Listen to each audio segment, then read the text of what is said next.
Bonsoir à tous et bienvenue à l'ESCA École de Management. Je suis Youssef Aouad, directeur de la recherche à l'ESCA École de Management. C'est dire le plaisir d'accueillir ce soir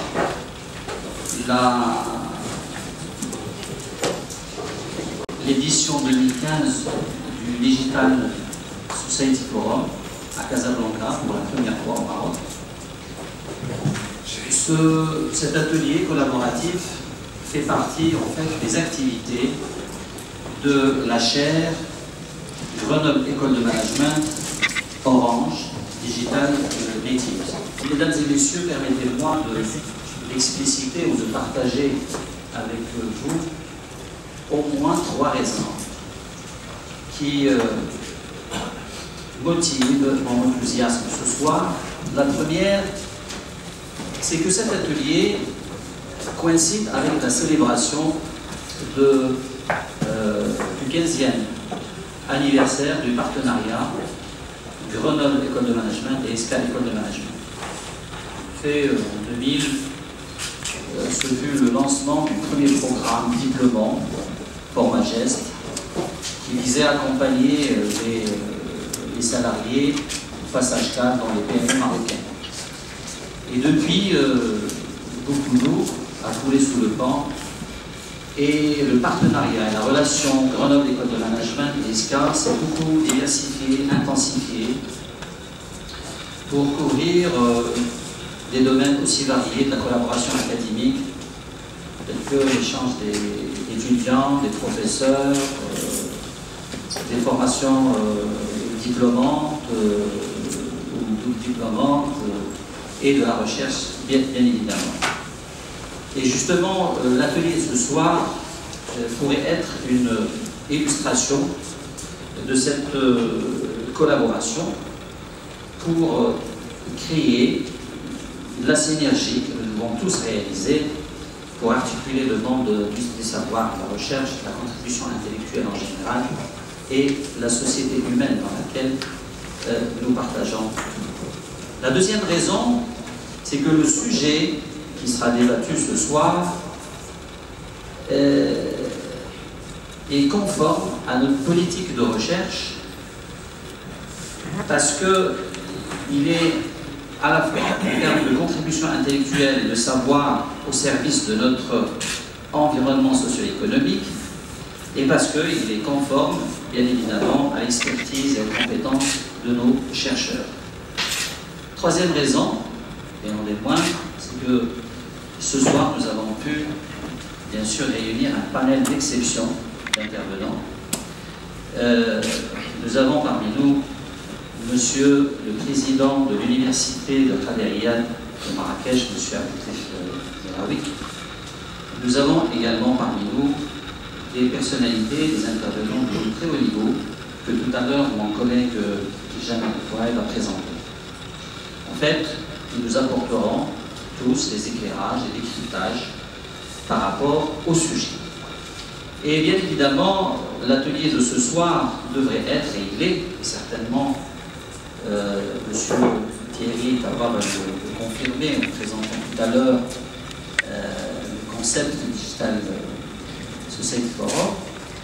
C'est un atelier qui a pour vocation aussi de dépasser nos compréhensions, nos croyances et les paradigmes pour réinventer en permanence en fait les modèles dans lesquels nous agissons. Sans tarder et sans transition, je vais céder la parole à Monsieur Thierry Gabois, qui est directeur des enjeux sociaux et sociétaux à la direction RSE du groupe Orange, qui va essayer donc de définir les contours de ce concept qui est le Digital Society Forum. Et avant cela, je tiens à vous remercier de votre présence, de votre participation. Et je tiens également à remercier celles et ceux qui ont tout fait pour que cette soirée soit agréable. Et merci.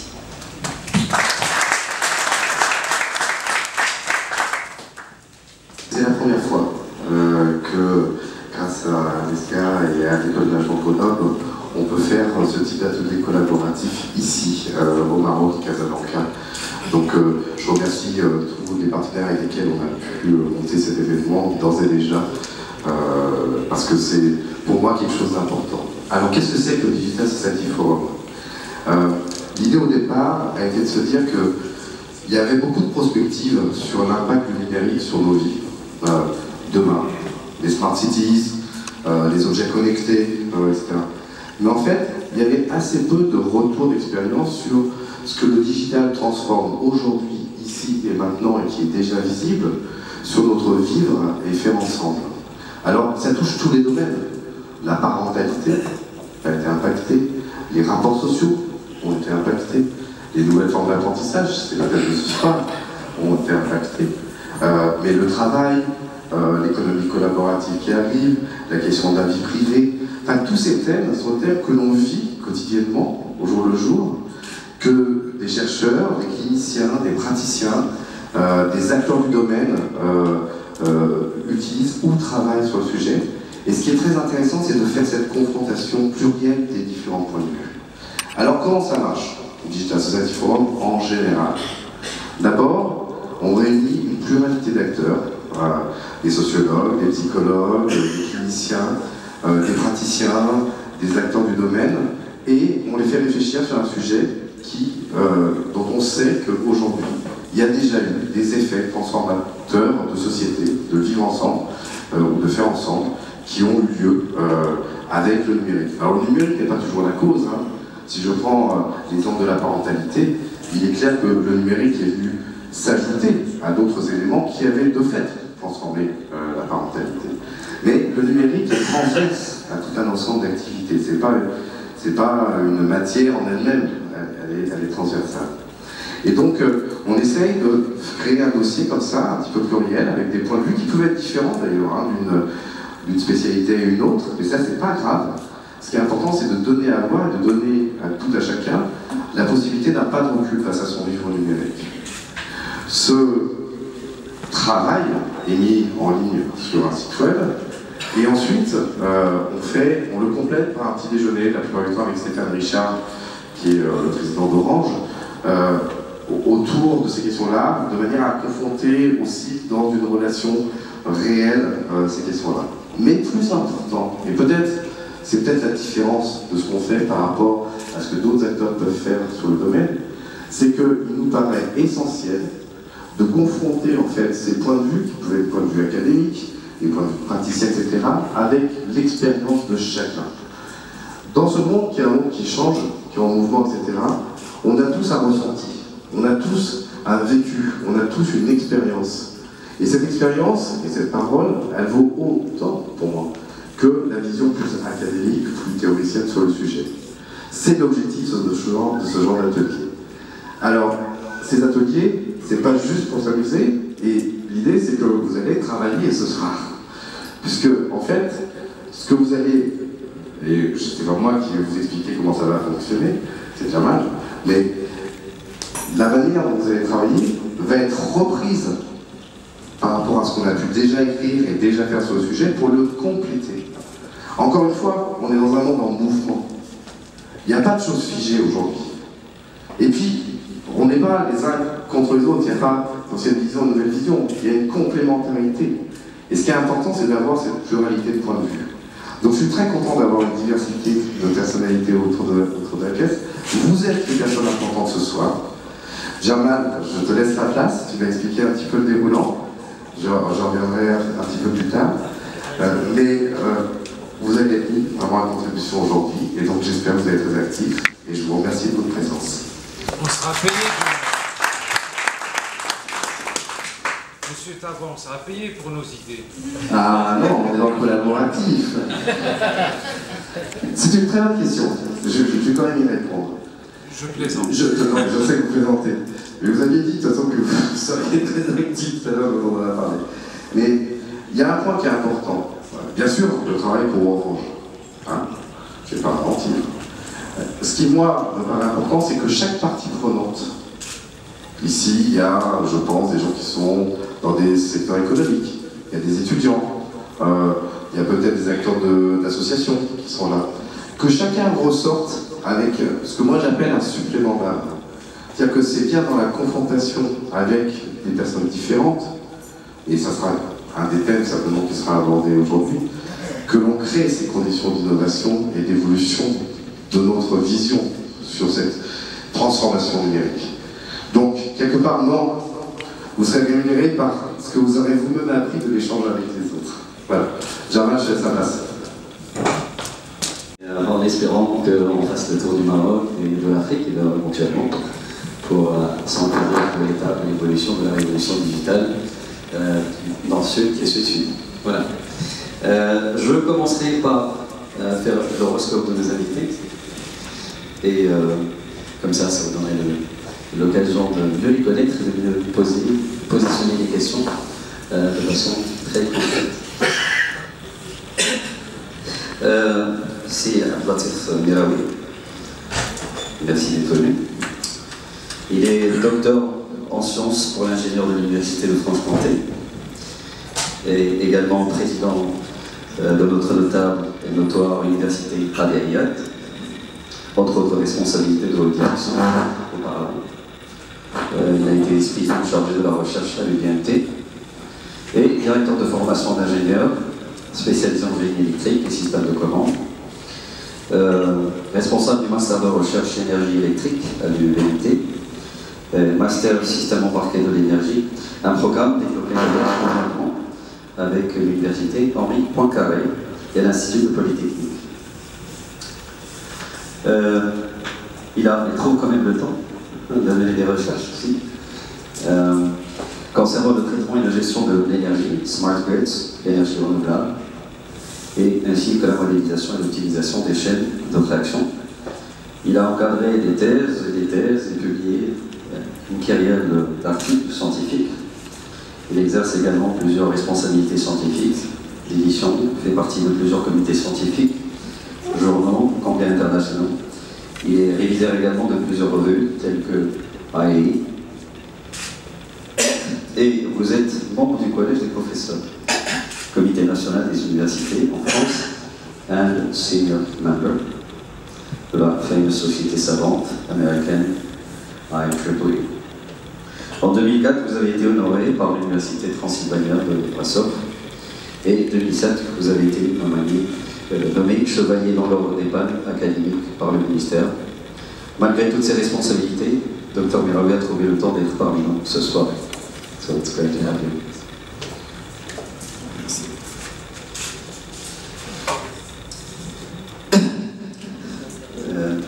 Titani est président de l'ESCA et son ambassadeur aussi.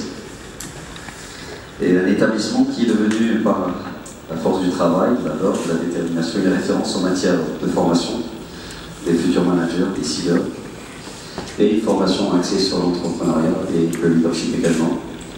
Aujourd'hui, l'ESCA est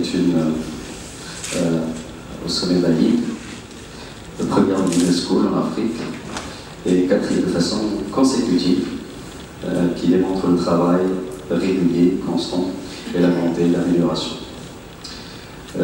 Sur le fait, il a développé une expertise notoire dans l'entrepreneuriat, la conduite du changement, et de nouvelles pratiques de gestion, toujours à l'affût de propositions innovantes. Il est également conseiller auprès de plusieurs institutions dans les domaines stratégiques. Il intervient régulièrement en tant que conférencier d'événements majeurs et vous êtes membre du Conseil économique et social environnemental, un think tank dépendant qui réalise des études, propositions auprès du gouvernement marocain. Et bien sûr, membre de plusieurs fondations, associations académiques internationales, le FMI, l'AEC, etc. Et président du comité d'audit de l'association Al-Nana, et bien entendu un des fervents promoteurs du Nora marocain.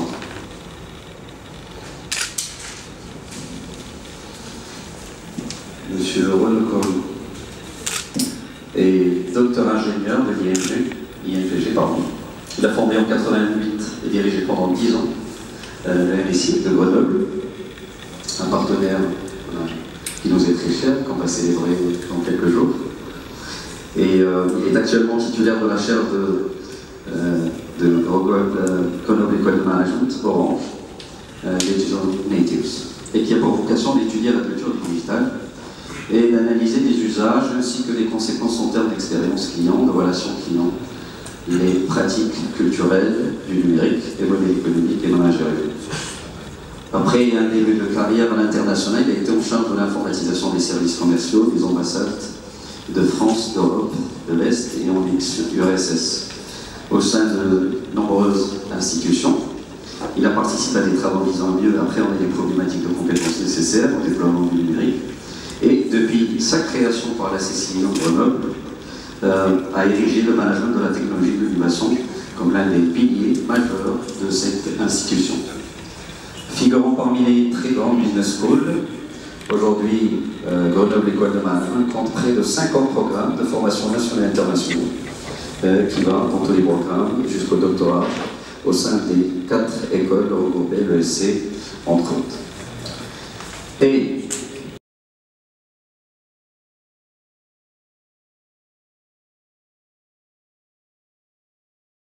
cher Yann Leroux, vous êtes docteur en psychologie et psychanalyste, et vous êtes un passionné de l'univers du numérique, avec une attention particulière aux impacts multiples que les transformations digitales exercent sur les us et coutumes en matière de relations de soi à soi, de soi-même aux autres, et ce qui en émerge.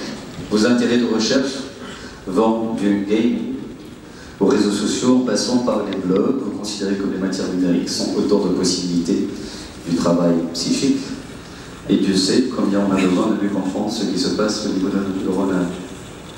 Vos recherches au niveau du travail psychique sont réalisées au niveau individuel, au collectif. Vous intéressez aux problématiques liées aux questions d'identité et de la mémoire. Habituellement, vous êtes membre de l'Observatoire des mondes numériques en sciences humaines, et ce soir, vous avez participé au CRD, nous, en plein design thinking et brainstorming.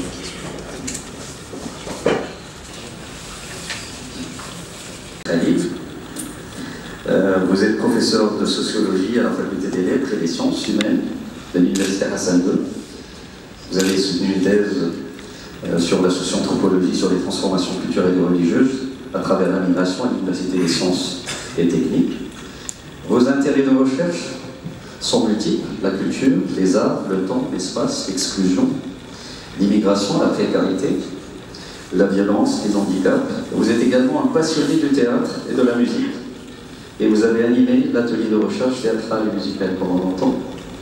Vous êtes chargé d'activités culturelles à l'université, dirigez le forum de la créativité de l'étudiant de Créa. Vous êtes membre actif de plusieurs associations, dans la Fondation des Arts Vivants, le Centre pour le Développement, compris le Centre pour le Développement Inclusif, la promotion de la recherche sur les handicaps, le Centre international de coopération entre fondations comme la ANALIN. Vous aimez le travail sur le terrain. Okay. Et d'ailleurs, vous avez mené des recherches pour la communauté urbaine, l'Université de Casablanca pour le compte d'organismes internationaux. Vous intervenez auprès d'entreprises en tant que coach, consultant, entre autres activités comme ce soir, sur des thématiques allant du management, de l'espace social, du développement personnel. Vous êtes membre fondateur du Centre marocain des sciences sociales, membre du réseau MSDS et FEMIS. Et le plus important, c'est que vous êtes parmi nous ce soir et on va vous écouter.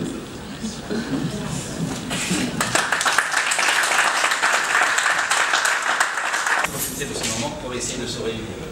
Combien vous faites les tables, sinon on a quel choix 5 par table, sinon on a quel choix.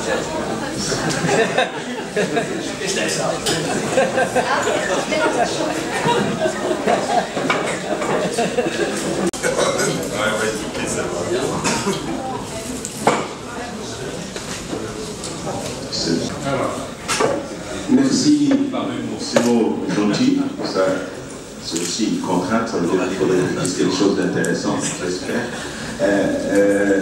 Si c'est à Web de m'avoir laissé Tiens le refus de m'avoir convié à cette rencontre, ça me permet de reprendre un fil qui n'est pas interrompu, mais un fil qui était là depuis très longtemps. Donc, je voudrais commencer par juste une idée. Au début de l'introduction du numérique au Maroc, au début d'Internet, quand on a a eu quelques changements au niveau de nos séminaires, nos cours. On était face à des étudiants, alors quand on présentait certaines choses, dès que je présentais quelque chose, j'avais coutume d'entendre « mais ça c'est sur le net ». Oui, effectivement c'est sur le net. Le problème c'est pas, je répondais toujours la même réponse, c'est vrai que c'est sur le net, maintenant on va essayer de voir ce qu'il y a dans votre tête. Et le net, cette extériorisation de la connaissance nous pose une difficulté majeure, c'est récent, cette difficulté que faire du savoir qui est extériorisé, comment on va le gérer, comment on va y travailler. Et pour aujourd'hui, je voudrais remonter un peu le temps avec vous, rapidement, et revenir il faudrait qu'on travaille aussi sur nous pour comprendre un peu comment nous, on fonctionne. Et nous, on fonctionne, l'homme fonctionne depuis très longtemps d'une certaine manière. Donc, je vous propose un menu assez rapide. On va travailler sur l'aspect anthropologique, par la suite sur un aspect historique de la question, après sur un aspect sociologique. Le premier aspect est la particularité de l'humain et qu'il est ce que j'appelle spécialisé dans le non spécifique. L'homme a une particularité, c'est qu'il a la capacité de s'adapter à des environnements différents, contrairement à certains mammifères, à certains animaux. D'autres, ils sont un poisson, il est dans l'eau, une hirondelle, elle est dans le ciel. Donc c'est beaucoup plus difficile de s'adapter à d'autres environnements. L'homme a cette capacité de pouvoir s'adapter à des environnements différents et de pouvoir survivre dans un milieu non spécifique. Il peut survivre en montagne, sur terre, etc. Il peut nager sur une quinzaine de mètres, il peut courir, il peut faire une course, marcher pendant 35 km en une journée, et il peut faire une escalade avec une corde. Il n'y a aucun animal qui peut faire la chose. Donc cette non-spécificité de l'homme fait qu'il lui a permis un certain développement depuis des millions d'années, des milliers d'années. La deuxième particularité de l'homme, sa spécificité, on reviendra là-dessus à la fin, la deuxième particularité, c'est qu'il a ce qu'on appelle la néothénie. La néothénie, c'est la capacité d'apprendre tout le temps. Un homme, un chat, il va, au bout d'une année, 2 ans, ça y est, il ne va plus apprendre des choses nouvelles. Un homme, il a la particularité de pouvoir apprendre tout le temps. C'est-à-dire, jusqu'à la fin, jusqu'à 80 ans, il a la possibilité, face à des choses, il a cette curiosité naturelle. Cette curiosité fait qu'il est toujours en dialogue continu avec l'extérieur, avec la nature. Il fonctionne de manière à ce que s'il entend quelque chose, s'il entend un bruit, s'il fait une action, il attend une réponse de la nature pour pouvoir refaire une deuxième action et il corrige au fur et à mesure. Donc on apprend en dialoguant avec l'extérieur. Et pour cet apprentissage puisse avoir lieu, il faut qu'il y ait des moments de détente d'apprentissage. C'est-à-dire qu'il n'y a pas seulement la position, il n'est pas seulement dans une logique, comment je vais faire pour manger, comment je vais faire pour survivre, etc. Il a aussi un temps d'apprentissage. Donc l'apprentissage, depuis très longtemps, est une capacité, cette curiosité naturelle existe depuis, c'est le fait qu'il soit lui est spécifique. La troisième, un peu plus particulière, c'est que l'homme est dépendant de l'espace. C'est lié, on n'a pas le temps de développer cette idée, mais il est dépendant de l'espace. Cette dépendance est liée à ses mains, parce que la main correspond aussi à l'outil, parce que la main, elle peut prendre des choses à l'intérieur. Donc, il est lié à la centralité de l'espace. Cette centralité de l'espace fait que tout ce qu'on dit, nos mots, les premiers mots, le langage, tout ce qu'on dit est lié à l'espace. On dit avant, arrière, devant, deux individus qui se rencontrent, ils parlent un peu. Leur langage est en relation avec l'espace. Même le temps est défini. Il y a longtemps, même le temps est défini en termes d'espace. Donc cette particularité fait que, cette relation avec l'espace fait que, quelque part, cette centralité lui fait que il se retrouve avec les premières communautés humaines étaient centrées dans des grottes, dans des espaces bien définis, donc ils étaient dans un centre. Donc à chaque fois qu'ils se retrouvent dans une situation de non-sécurité, il faut qu'ils reviennent à un centre qui est le sien. Quand il a peur, quand il est en situation de peur, il se dirige vers le ciel. Un oiseau, il se dirige vers un poisson, il se dirige vers le fond. L'homme, naturellement, fonctionne dans une communauté. On reviendra là-dessus pour voir un peu quelles sont les conséquences et les effets sur nous en tant qu'avec ce changement technologique. Les nouvelles technologies, comment elles sont arrivées? On a commencé dans les années 85, ceux qui se souviennent, c'est une ouverture particulière. On a commencé avec TV5. C'est la première fois qu'on voyait autre chose, qu'on voyait le monde à partir des yeux, à partir du regard d'autres personnes. Donc, ça a commencé par TV5, et après, il y a eu les ouvertures des paroles. Donc, on n'est plus le centre. Donc, on n'est plus le centre de notre... L'information qui circule entre nous n'est pas une information intra-marocaine, mais elle est devenue inter. Donc on voit ce qui se passe de l'extérieur. On a vu la chute du mur de Berlin, on a vu la première guerre du Golfe, on a vu des choses à travers un autre regard qui n'est pas le regard du Marocain. Donc c'est une décentration nouvelle qui a permis de comparer, de voir un peu comment on est. Après, dans les années 90, on a commencé avec la connexion Internet. Donc, connexion, la première relation avec Internet se faisait dans des cybercafés, etc. Et ce qui va se passer, c'est que on n'est plus dans une observation de ce que l'autre dit et de ce que l'autre raconte. On est dans une nouvelle réaction par rapport aux choses. Nous aussi, on est acteurs de ce qui se fait. Donc on est acteur, on est à travers les réseaux sociaux, à travers le 2.0, c'est-à-dire on n'est plus seulement, on utilise on est un consommateur de choses, mais on est aussi réactif par rapport à ces choses. Donc on partage des choses. C'est une nouvelle approche qui va se développer, qui va aller très loin. On discute avec le monde et on réagit avec le monde, et ça a permis beaucoup de choses au niveau de l'évolution locale. Ça veut dire, si on compare par rapport à la première guerre du Golfe, la deuxième guerre du Golfe, la première du Golfe, on entendait ce qui se passe à l'extérieur, la deuxième du Golfe, on réagissait aussi par rapport à cette guerre du Golfe. Donc on est acteur de ce qui nous arrive. Donc et après ça s'est développé beaucoup plus avec les réseaux sociaux, Facebook, etc. Et on retrouve un peu cela dans tous les pays arabes, les révoltes arabes, etc.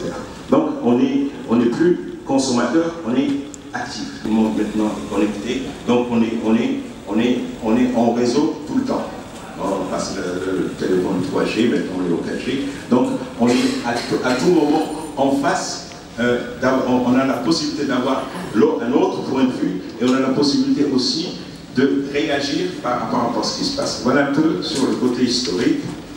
Au niveau sociologique des nouvelles technologies, d'abord il y a l'interactivité. On est interactif avec le monde, mais en même temps on est anonyme. C'est une possibilité qu'on retrouve dans les espaces urbains, mais on retrouve aussi maintenant sur le net. Donc on peut réagir tout en étant anonyme. Donc sur le net, si on voit l'historique des réactions, c'est d'abord des relations culturelles, on partage des musiques, on apprend des choses au niveau culturel, le développement de tout un certain nombre de musiciens qui se sont développés, qui se sont fait connaître à travers le net, des artistes qui se sont fait connaître à travers le net, donc, et les autres réagissent par rapport à cela. Donc ça a commencé par le culturel, après on a abouti au social, les réseaux sociaux, Facebook, etc. Et après le politique avec tout ce qui s'est passé dans le monde arabe. Comment on apprend? C'est l'apparition du net, du numérique. Donc on a appris par les autres, en regardant les autres. On a aussi appris par mimétisme. Si quelqu'un fait quelque chose, on fait à peu près la même chose. Donc c'est un nouvel public. L'école n'est plus le seul, la famille et l'école ne sont plus le seul lieu d'apprentissage. Internet devient aussi un lieu d'apprentissage, qui devient aussi,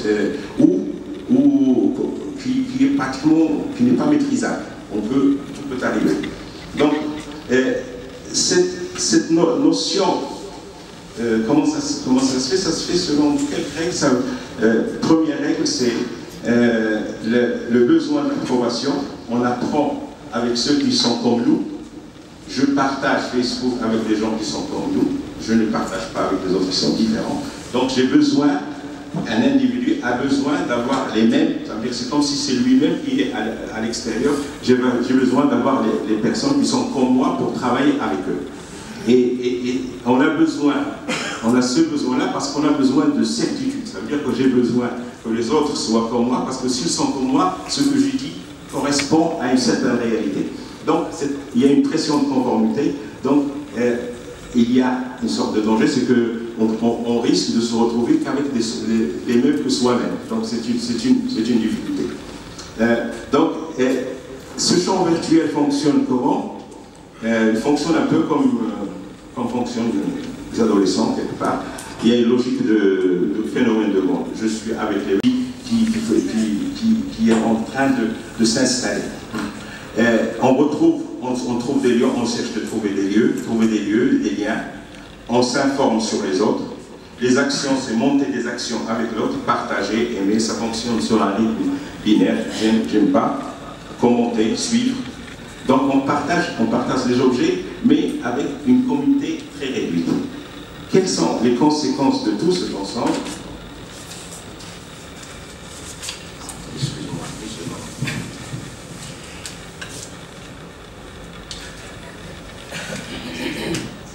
donc, une des conséquences, c'est qu'avant le net, avant le numérique, c'est pas initiation, transmission et accumulation. Donc, on est initié par une personne qui nous transmet une certaine connaissance et j'accumule les connaissances avec les autres, avec les profs, dans la vie de tous les jours. Je suis reconnaissant, j'ai une reconnaissance par rapport aux autres, ceux qui m'ont appris, et j'ai l'impression d'appartenir à un groupe. Et je suis dans un centre, c'est pour ça que tu parlais tout à l'heure de la centralité spatiale, et je suis ancré dans un groupe qui me permet par la suite de m'ouvrir. Donc la survie, ma survie, si on revient au côté anthropologique, ma survie dépend de la communauté. Donc je suis dans l'humain. En tous les cas, on est dans une certaine autonomie. Je suis autonome, mon ego peut se développer à une dimension X selon la personne, et j'ai l'impression d'être non redevable à personne. Ce que j'ai appris sur le net, je l'ai appris chez personne. Donc je ne dois rien à personne, je me suis fait moi-même. Donc ça peut gonfler un peu les personnes. Donc je suis décentralisé par rapport à l'espace. Je suis déraciné par rapport à mon environnement et il y a un risque de fermeture. Donc, j'ai une survie, ma survie personnelle dépend de la machine qui est une sorte d'interface. Je ne suis pas en face directement des personnes, mais j'ai l'interface, c'est la machine. Je n'ai pas de contact direct, j'ai des contacts indirects à travers une machine. Ce qu'on peut améliorer, et là c'est peut-être possibilité de développer. D'abord, c'est une conscience collective qu'on ne peut pas faire les choses seul. Tout ce que j'apprends sur le numérique, sur le net, ne peut me servir que si je suis dans une collectivité. Et il faut une prise de conscience pour cela. Cette prise de conscience ne vient pas s'il n'y a pas, si on ne reconnaît pas que l'intelligence du groupe est supérieure à l'individu face à une machine, si on ne reconnaît pas, si on n'intègre pas l'idée que le travail en groupe amène autre chose que le fait de faire les choses seul. Il faudrait peut-être se recentrer et observer les choses dans une orientation non linéaire, ce que j'appelle orientation linéaire, juste pour donner un exemple et après terminer, c'est que, je donne un exemple simple, lorsqu'on tape sur lorsqu'on prend un clou et on tape pour rentrer un clou dans un mur, quand on tape sur le clou, on a un certain angle et et à chaque fois qu'on retape, on corrige. C'est jamais automatique. Ça veut dire à chaque fois, je suis en discussion, peut-être pas en discussion, mais je suis en interaction avec l'objet. Donc chaque fois que je tape sur le clou, je corrige parce qu'il y a des angles je corrige au niveau latéral pour que le clou arrive à... Donc ça veut dire chaque fois que j'apprends une chose, chaque fois ce que me rend la réalité, je l'analyse et je le retransforme. Alors que si, quand on est dans une machine, on est dans un rapport binaire. C'est vrai, c'est faux, il n'y a pas de correction. Donc cette correction peut se faire à l'intérieur d'un groupe. Et si on reste dans un rapport binaire, il arrive un peu ce qui peut arriver, je vais terminer juste par une petite histoire très courte. Un individu, un homme rentre dans il va aller au hammam, il va au hammam, il rentre, il voit homme-femme. La porte homme. Après, il voit deux autres portes, sale, très sale. Comme il était un peu fatigué, il a pris la porte très sale. Il rentre dans une troisième porte, il voit chaud, très chaud. Il rentre comme il était vraiment fatigué, il prend chaud, très chaud. Et il voit une dernière porte, payant, gratuit. Et bien évidemment, il prend la porte gratuite et il se retrouve dehors. Le problème, si on n'a pas des personnes si on compte, ça nous arrive souvent dans le net, on se retrouve dehors. Si on ne corrige pas, la correction vient des autres, elle ne vient pas de nous-mêmes. Et je vous remercie.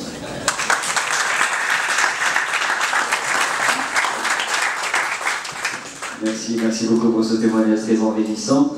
On va vous demander si vous avez une petite ou deux questions avant qu'on passe à notre atelier et donc démarrer notre soirée de Balisson. Y aurait-il une question pour ces semaines?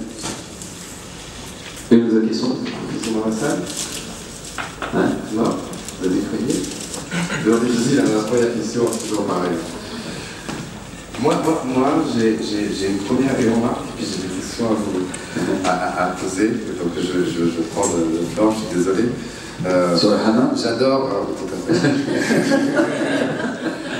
J'adore une intervention que fait souvent Dominique Carbon, qui est sociologue, et je voulais vous la donner.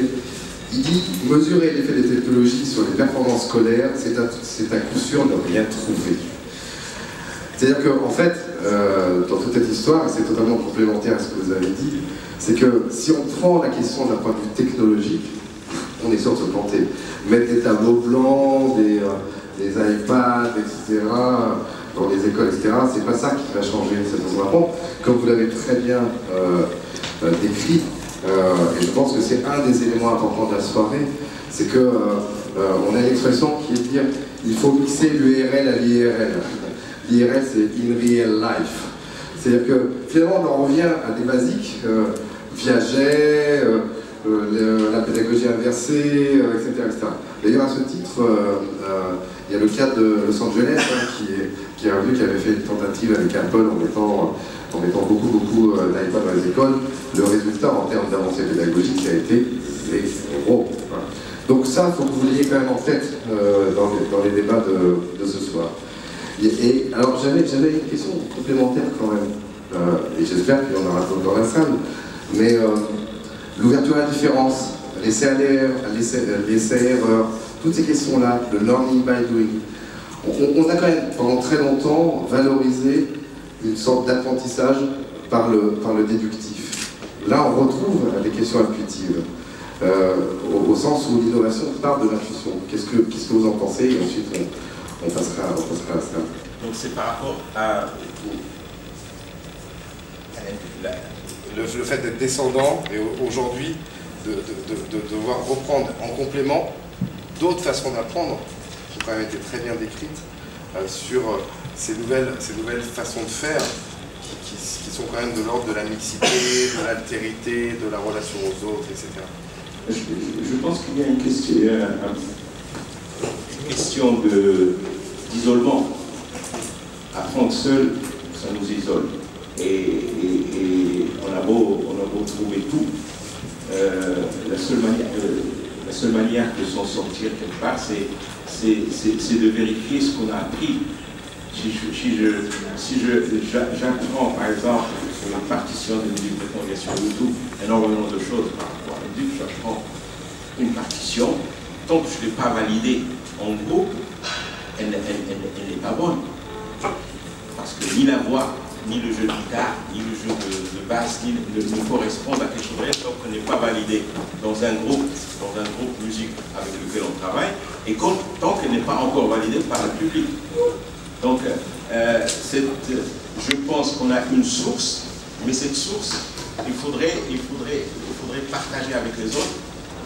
Ce partage n'est pas seulement un partage simple, mais c'est un partage de validation, de vérification. Et donc, on aura l'occasion de développer là-dessus. Tout de suite, on va passer à l'objet de cette soirée. Et à quoi allons-nous réfléchir ensemble? On va voir quel est l'impact de cette révolution digitale sur nos us et coutumes personnelles. Quels sont les changements apportés par le numérique dans le domaine de l'apprentissage?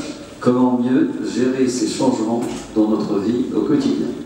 Alors s'il vous plaît, ce n'est pas une dissertation, c'est simplement donc de résumer les qui nous ont changé. Genre, le téléphone portable nous dérange dans les classes. Voilà. Alors, s'il vous plaît, donc, vous allez le faire ensemble, c'est un travail en équipe, et après il y aura une petite restitution de 20 minutes.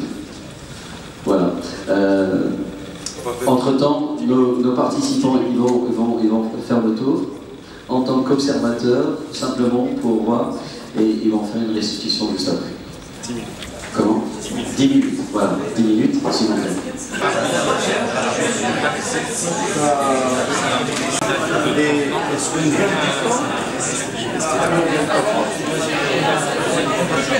Si on est dans la mauvaise information.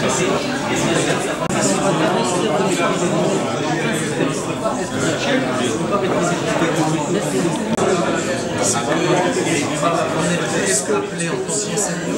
Est-ce qu'on a formé nos élèves? Est-ce qu'on a traité l'information?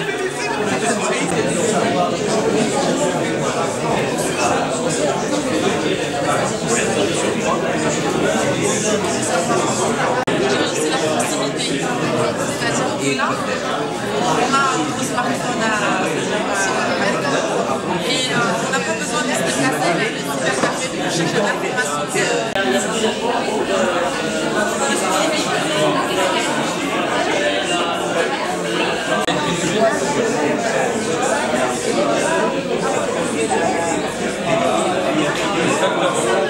On a été dans cette formation et pour limiter les interactions, les échanges, le travail.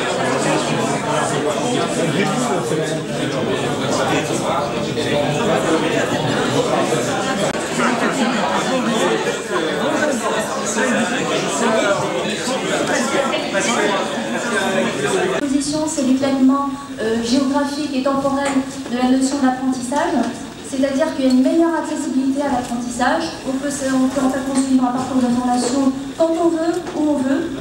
Donc c'est l'accessibilité à la formation. Le deuxième élément qu'on a retenu, c'est également le fait que l'apprenant... On va le regarder pour que je suis bien entendue. Une seule proposition. Vraiment, s'il y en a une que vous allez retenir. D'accord, alors celle qu'on va retenir, c'est plutôt le fait que l'apprenant soit un acteur actif de son processus d'apprentissage.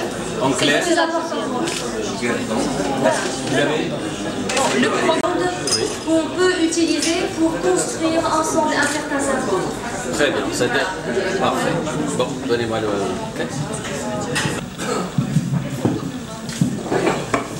Alors, on a plusieurs impacts, mais celui qui nous semble le plus important, c'est l'égalité des chances, et je vais essayer de le mettre sous forme de phrase indicative.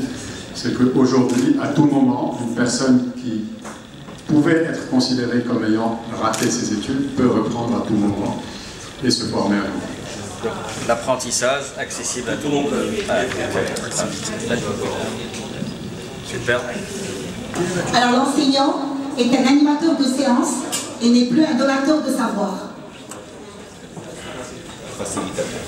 C'est un oui. Voilà, donc il est plus... les étudiants aujourd'hui sont tous des ressources d'information et que l'enseignant aujourd'hui, il a plus le statut aujourd'hui d'essayer d'animer la séance et d'exploiter les ressources, les différentes ressources. Alors on a une autre... Non, il n'y a pas d'autre.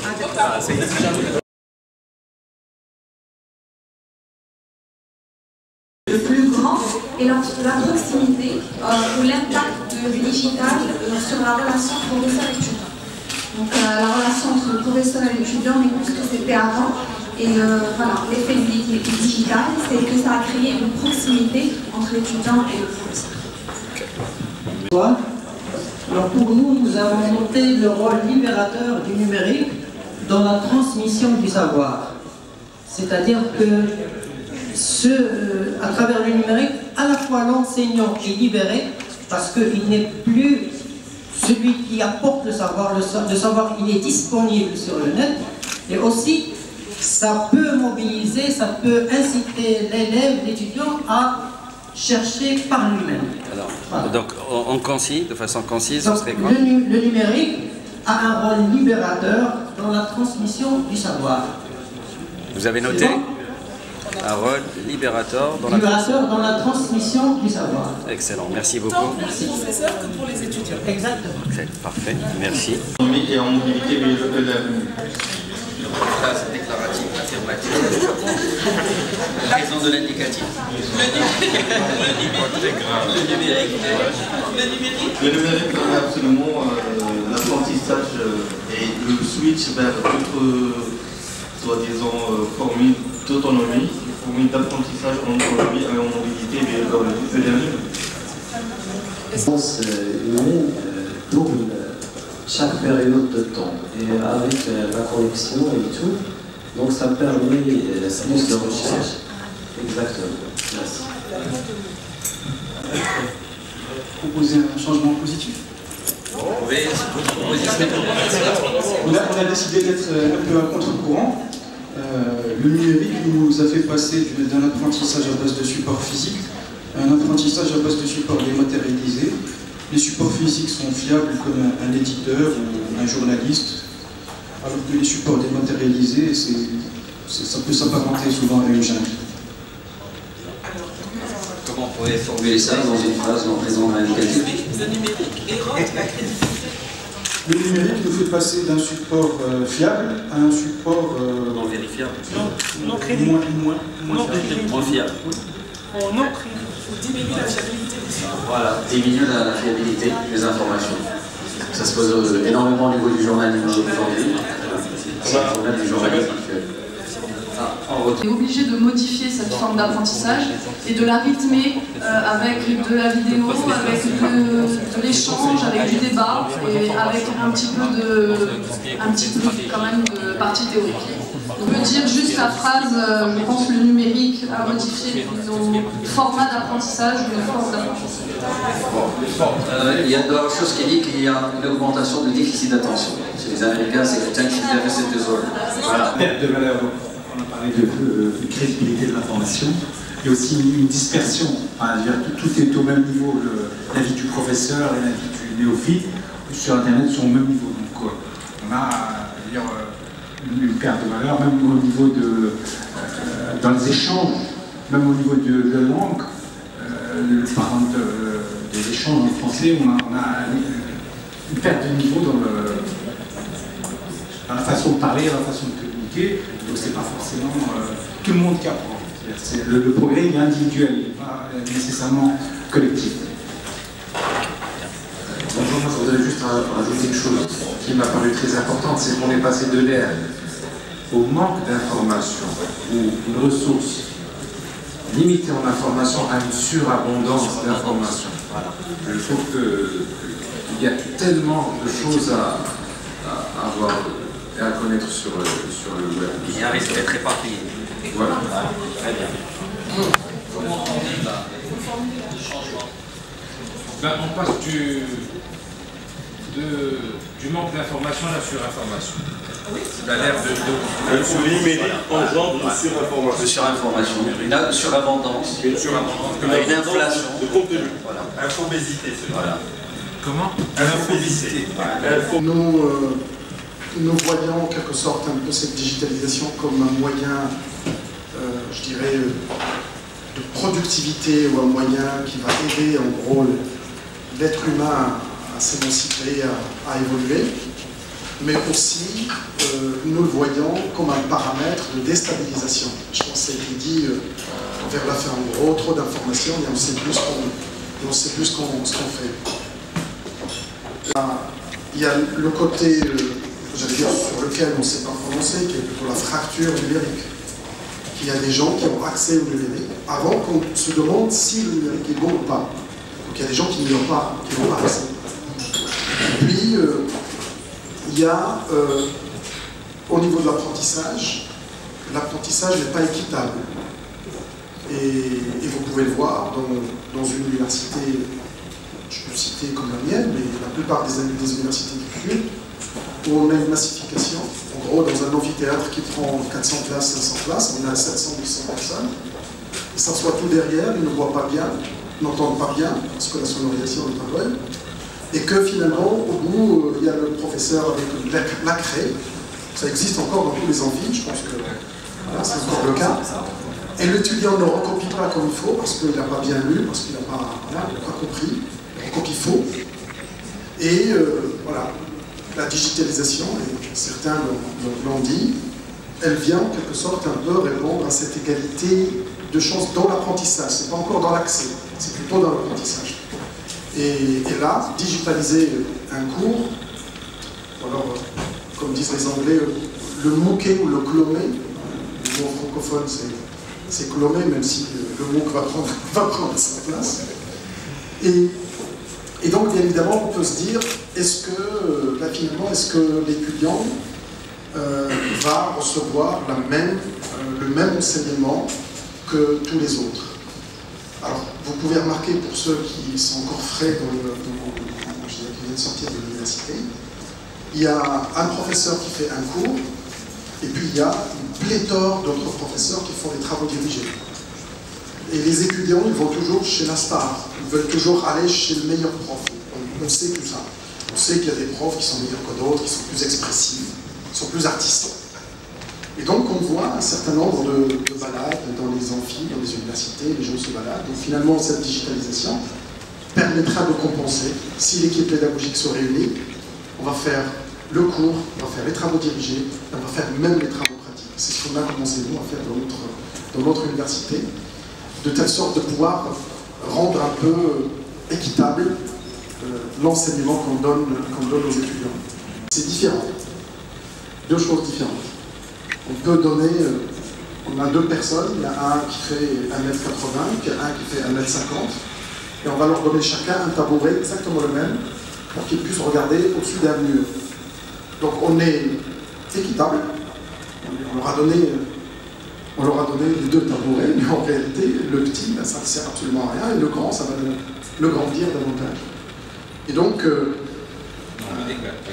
il y a l'accès à la formation qui devient de plus en plus important. La relation entre prof et étudiant.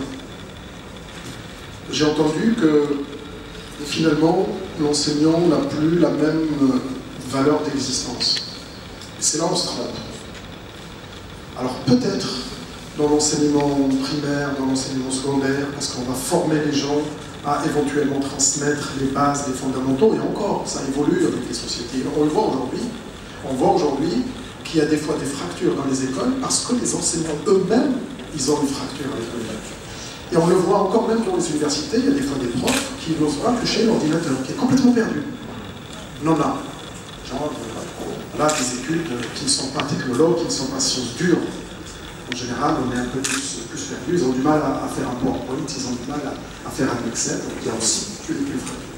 Donc, l'enseignement, si je reste sur l'enseignement supérieur, c'est faux de dire qu'on n'a pas besoin de professeurs. Ça veut dire qu'il n'y a pas d'enseignement supérieur. Si on est d'accord sur ça, il n'y a pas d'enseignement supérieur parce que le savoir vient par la recherche.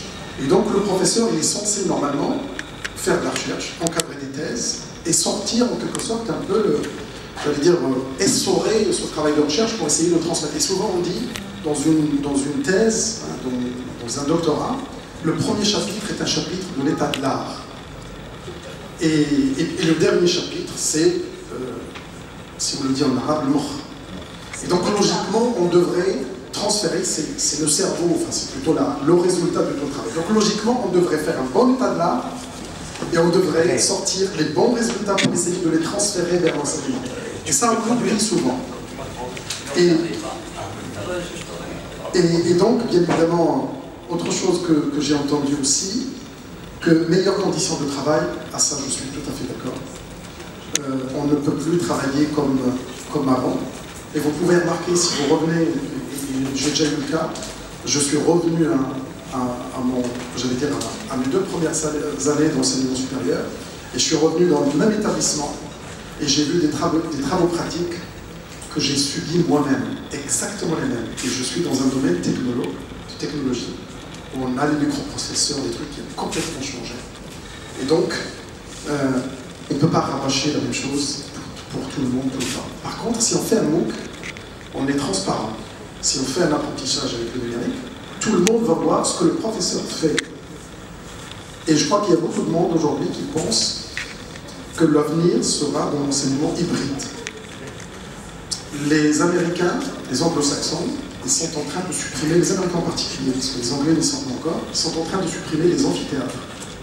Ils considèrent que faire un cours pour 500 personnes ne sert absolument à rien. L'étudiant vient, il recopie, il pompe, voilà, il recopie ce que, des fois même faussement.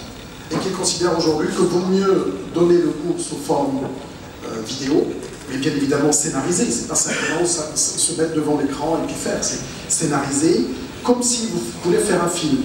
Et vous dites qu'est-ce que je veux transférer, qu'est-ce que je veux donner aux jeunes étudiants, et qu'est-ce que je veux garder pour approfondir. Et des fois, vous pouvez même, quand vous faites un exposé, par exemple pour un emploi, ou si vous soutenez une thèse, ou si vous soutenez un mémoire, si vous êtes assez malin, vous pouvez faire en sorte que votre exposé donne les questions au jury pour que vous soyez protégés, des questions que vous n'aurez pas, voilà, que vous n'aimerez pas. Et donc, bien évidemment, le professeur scénarise de telle sorte d'exciter la curiosité, et à travers les questions de tous les étudiants, bien évidemment, il y a un enrichissement de tout le monde. Et ça, je pense que c'est quelque chose d'essentiel. Et puis, j'ai parlé de pédagogie hybride, mais il y a aussi la pédagogie inversée. Donc, en gros, on donne tout le cours comme si c'était scénarisé pour un vrai cours, comme on le fait d'habitude. Et puis, on vient en classe, et puis on essaie plutôt de voir les questions venir, qu'est-ce que vous n'avez pas compris. Et à ce moment-là, on gagne du temps. Au lieu de faire 30 heures de cours magistral, on ne fera plus que 10. Et puis les 20 heures, on va les répartir sur l'étude de cas, sur un travail plus individualisé. Chose qu'on n'avait pas dans le temps, parce que le rythme d'Internet n'était pas du tout le bon. L'apprentissage en autonomie et une modification des formes. Et personnellement, je suis tout à fait d'accord. Je pense que vraiment, les formes d'enseignement doivent absolument changer. En tant que président de l'Agence universitaire de la francophonie, j'ai clivé ces derniers temps, où je disais, avec le sommet des ministres francophones, où je leur dis qu'il va falloir absolument qu'on se métamorphose, pour ne pas dire la rupture, parce qu'elle gêne toujours, mais se métamorphoser parce qu'on est au bout du rouleau, on est au bout de ce qu'on a pu faire jusqu'à présent. Cours, TD, TP, voilà, de manière discrète.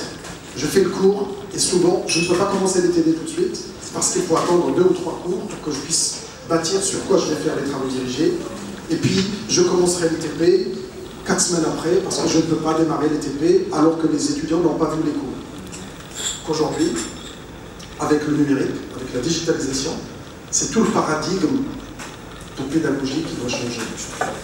Et je dis à mes enseignants-chercheurs au Maroc, soit on y va tout de suite, et donc on sera acteur et novateur dans le métier, parce qu'aujourd'hui c'est possible, ça aussi c'est l'avantage du numérique, parce qu'il nous permet la compétitivité, soit on attend dans les 10 prochaines années, et puis on viendra nous le vendre tout cuit. Et donc évidemment on aura pris aussi un certain nombre d'années de retard. Et la même chose se passe dans le système francophone. Et donc, bien évidemment, si vous regardez les 10 dernières années, je prends simplement les 10 dernières années, les points saillants qui ont été produits dans notre milieu francophone, sur la pédagogie par exemple. Si je vous dis les Américains, vous allez sortir d'abord les MOOC, voilà, et les MOOC sous une forme, parce que nous, on peut adapter les MOOC aussi à notre contexte, et bien évidemment d'autres choses. Voilà, tous, voilà, le e-learning, mais il y a aussi comment on appelle ça, le MOOC, de cette sorte de faire mobile. Ça veut dire que les étudiants aujourd'hui ils ont le smartphone, et bien évidemment, il faudrait intégrer ces éléments-là. On a une donnée qui aujourd'hui devient, et vous entendez parler tout le temps, que ce soit au collège, au lycée, à l'université, on dit, oh là là, ces étudiants, ils sont bêtes, ils recopient, ils font Wikipédia, et puis ils font copier-coller, et puis ils ramènent. Et souvent, ma réponse, et on est nombreux maintenant à rentrer un peu dans le jeu de cette question, c'est de notre faute, nous, en tant qu'enseignants. C'est de notre faute. C'est parce qu'on n'a pas encore intégré que l'Internet existe et que notre pédagogie devrait prendre en compte l'Internet. Un maître ou un professeur qui donne un exercice ou qui donne un cours, si lui-même n'a pas regardé ce qui existe sur la toile, il faut qu'il pose ses questions en fonction de ça pour dire, je vous épargne d'aller chercher, moi ce que je veux c'est que vous analysez. Et un des manques que nous avons, et qu'aujourd'hui peut-être la digitalisation nous permettra de régler, c'est justement cette capacité de résoudre les problèmes. On apprend par cœur, mais on ne sait pas résoudre les problèmes, on ne sait pas, parce que et tous les enfants, d'ailleurs on voit les parents, ils disent, moi mon enfant il a eu 19 de moyenne, 17 de moyenne, etc. Mais quand il passe à l'université, il est complètement perdu. Parce que l'encadrement n'est plus le même, parce que 150 étudiants par prof, ce n'est plus la même chose. Et que l'étudiant doit travailler tout seul, mais on n'a jamais appris à nos gamins de travailler tout seul, d'avoir cette expression, d'aller chercher l'information, et de ne pas la laisser telle qu'elle est. Vous avez entendu parler de plagiat ces derniers temps, un peu dans tous les sens, il y a eu des articles dans les journaux, et c'est tout simplement parce que c'est notre faute également, parce que nous n'avons pas intégré tous ces éléments dans notre apprentissage.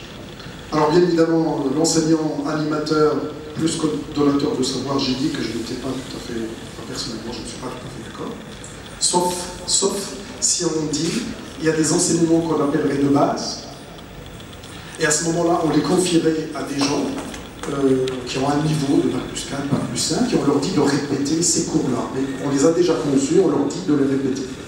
Par contre, si on veut enseigner pour qu'il y ait un esprit critique, et puis le savoir, parce que quand on va à l'université, c'est pas simplement pour avoir un diplôme et travailler.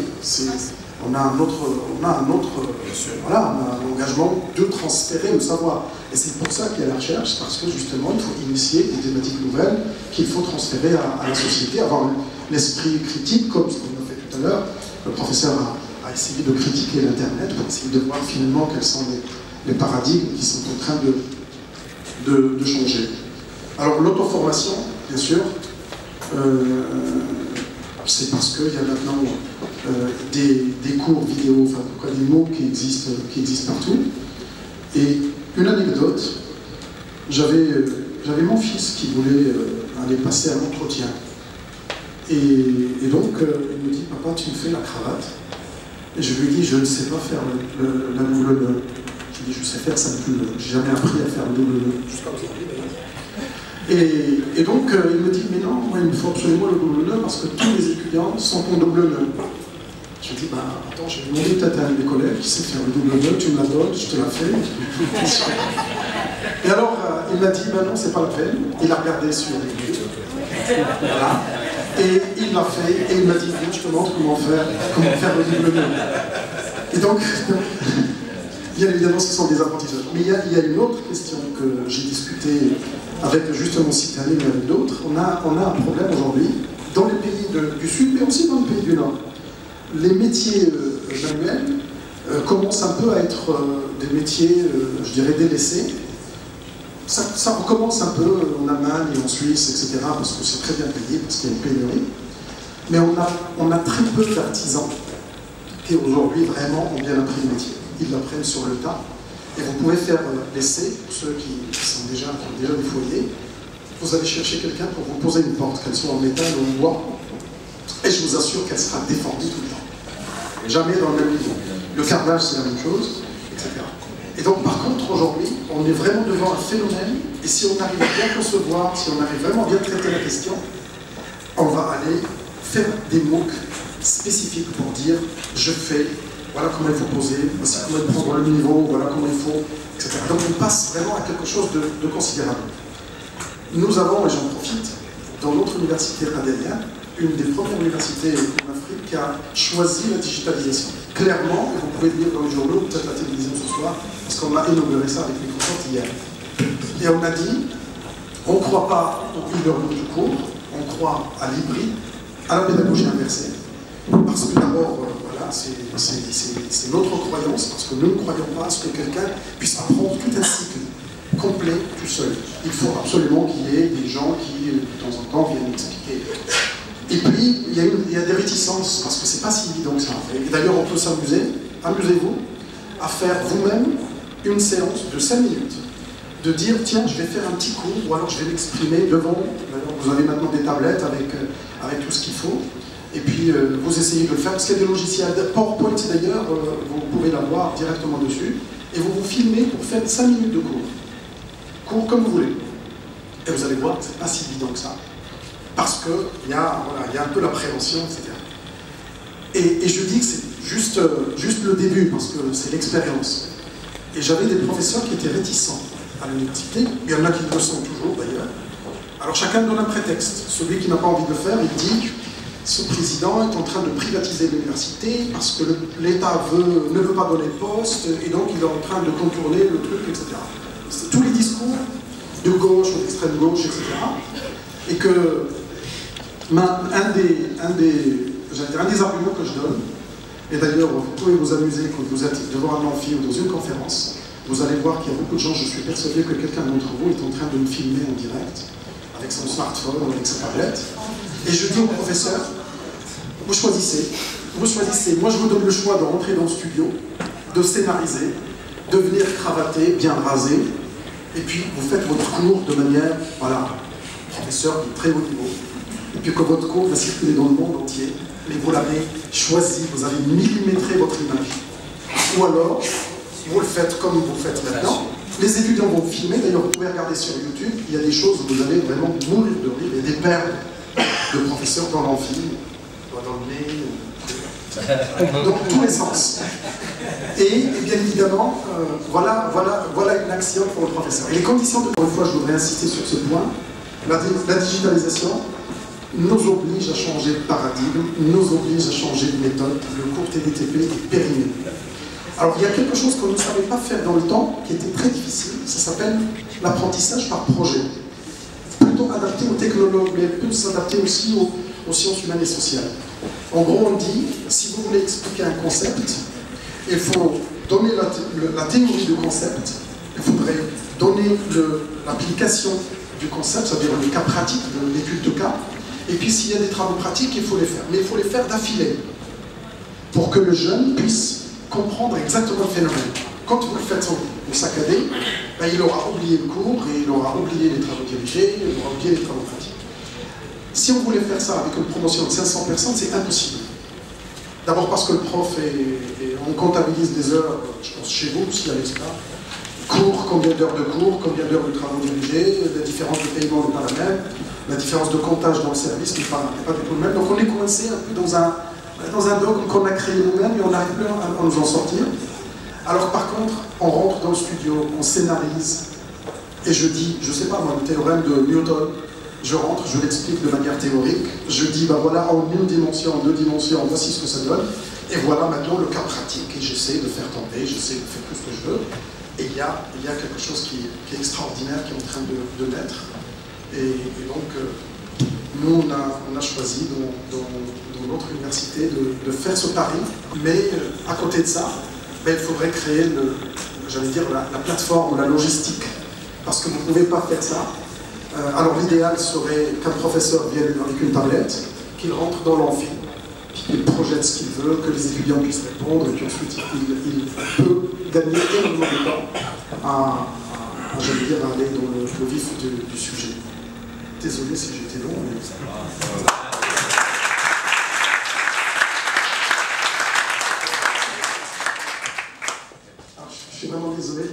dois partir. J'aurais terminé parce que c'est un sujet qui me tient vraiment à cœur.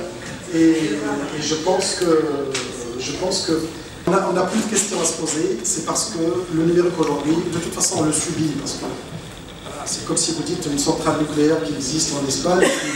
Et puis nous, le jour où il y a un accident, on est mêlés aussi. Donc il y a absolument. Aujourd'hui, l'Internet, il est là. Nos enfants, ils l'ont. De toute façon, il suffit juste de faire un apprentissage différent pour qu'on puisse l'utiliser. Merci. Merci beaucoup. On retiendra qu'il y a la rupture créatrice, il y a des changements de paradigme et que l'enseignement traditionnel est de plus en plus obsolescent. Et ce témoignage est extraordinaire. On va passer à notre prochain.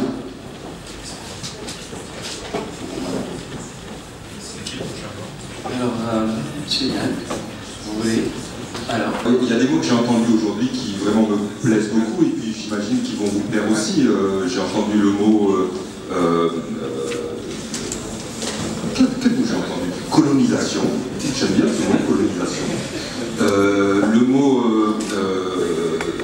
il y a un mot qui n'a pas été prononcé, mais je crois qu'il est quand même dans l'air, c'est le mot de métissage, ce que l'on mélange différents styles d'apprentissage et puis différentes matières, j'y reviendrai plus tard. Et puis je vois Digital Society Forum, et ça me fait penser au mot de Mark Prensky qui parlait des digital natives et puis des digital migrantes. Et puis bien entendu, j'imagine qu'ici, les indigènes, ça doit vous causer un peu. Alors je vous dis ça parce que j'ai vraiment un grand plaisir à être ici, c'est pour ça que je suis un peu ému. Je crois que ça fait 15 ans que je n'ai pas remis les pieds sur la terre africaine. Ça se voit pas beaucoup, mais je suis né au Sénégal. Puis bon, les choses... Je dis que ça se voit pas beaucoup parce que j'avais remarqué qu'il y avait quand même une répartition étrange. Et je disais à mes camarades, c'est la première fois que je suis blanc, je suis avec les blancs. Et là, alors je trouvais ça un peu tôt. Mais bon, le retour aux sources, des fois, joue des tours, il faut faire avec. Alors, tout ça pour vous dire qu'il y a on a, quand je dis on, je dis nous, les anciens sauvages, les indigènes, ceux qui étaient au banc de la société et même de la civilisation, on a vraiment une carte à jouer parce que par un curieux retournement de la culture, eh bien, ce sont les cultures orales qui sont en train de nourrir et de renourrir les cultures de l'écrit. Quand on va sur Internet, ce que l'on constate, c'est que l'écriture est certes présente, massivement. Bien sûr, il y a des MOOC, il y a des vidéos, il y a YouTube, il y a Twitch, si vous jouez aux jeux vidéo, etc. Mais on en passe toujours et encore par l'écrit.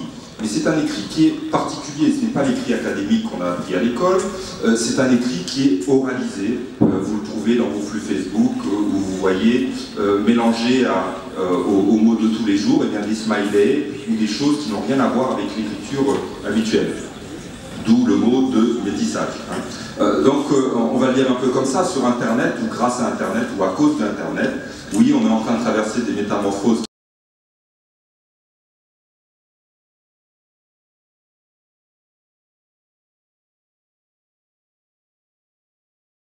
qui sont vraiment très importantes, et pour le meilleur, je crois, je ne veux pas dire pour le pire, parce que de mon expérience, c'est toujours pour le meilleur, eh bien nous sommes en train de devenir des métis à notre propre culture.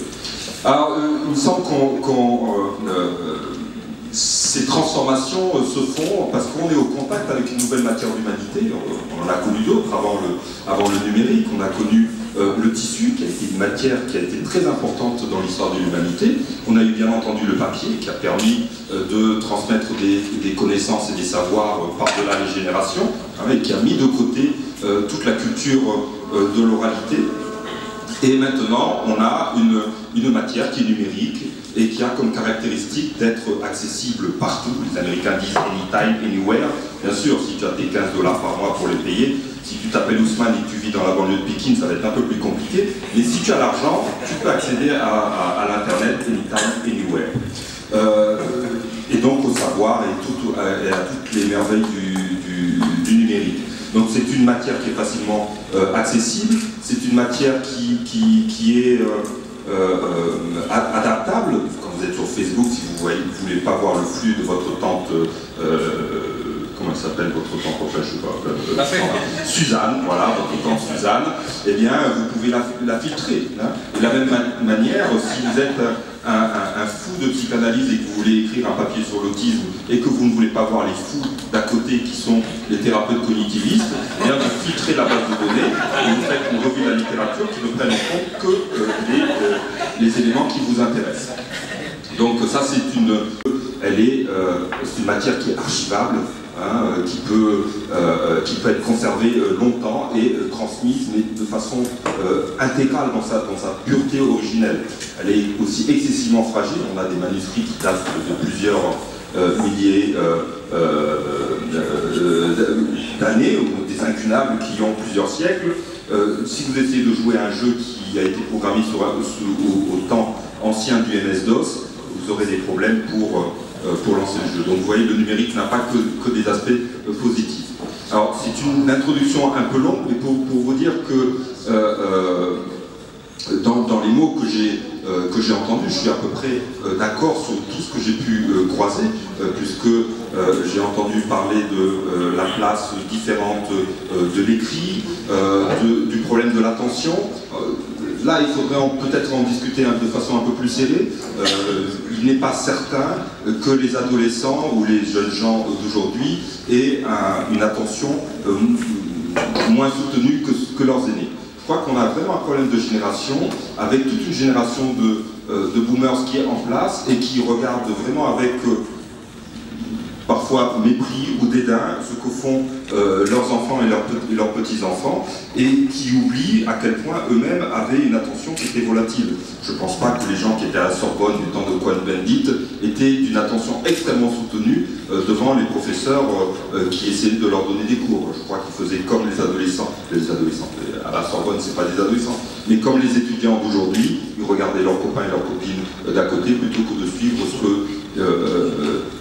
ce que disaient les profs. Je vais peut-être un peu conclure, même si c'est un sujet qui me passionne beaucoup, comme vous pouvez le voir. Le numérique ouvre de nouvelles opportunités, c'est tout à fait certain. Souvent, quand je pense au numérique, je pense à une phrase que je croisais dans ma banlieue de Dakar, quand j'étais encore, comme on disait avant, un petit négrillon qui courait presque pieds nus dans la banlieue de Dakar. Je vous la raconte un peu comme ça. Ça se passait pas vraiment comme ça, mais... donc j'avais lu Homère, hein, et il y avait un gros pavé, c'était l'Iliade, et au dos de l'Iliade, il y avait une citation de Victor Hugo: « Le monde naît, Homère chante, c'est l'oiseau de cette aurore ». Et je pense que vraiment, avec le numérique, il y a un nouveau monde qui naît. Hein. Il va falloir trouver de nouveaux Homères, il va falloir trouver aussi de nouveaux rituels, il va falloir réinventer de nouvelles sacralités, je le pense vraiment. Si la figure du professeur qui a vraiment structuré la transmission des connaissances pendant pas mal de temps en Occident et puis aussi ailleurs, puisqu'ils ont eu la bonne idée de venir nous coloniser pour nous apporter tous les bienfaits de leur culture, eh bien si cette figure est en train de disparaître, il va bien falloir qu'on la remplace par quelque chose. Et là, on a un petit problème parce qu'on n'a pas encore trouvé par quoi on va remplacer nos anciennes déités. C'est en train de se faire, et je crois que c'est de la responsabilité de chacun de mettre un peu la main à la pâte et à l'effort collectif pour construire des sociétés qui soient toujours ouvertes sur l'humanisme. Et pour conclure, je crois vraiment, et là je parle pour ma paroisse, je crois vraiment que les sciences humaines ont un rôle extrêmement important à jouer dans ce travail de métamorphose et de transmission, parce que ce sont elles qui peuvent apporter des lumières nouvelles sur ce que le numérique est en train de nous faire. Il est en train de nous transformer, on a besoin d'intelligence pour savoir en quoi est-ce que ça nous transforme, et la psychologie, la sociologie, l'anthropologie, tout ce qui est logique quelque chose, hein, est vraiment important pour nous aider dans ce chemin. Voilà, je vais m'arrêter là. Merci.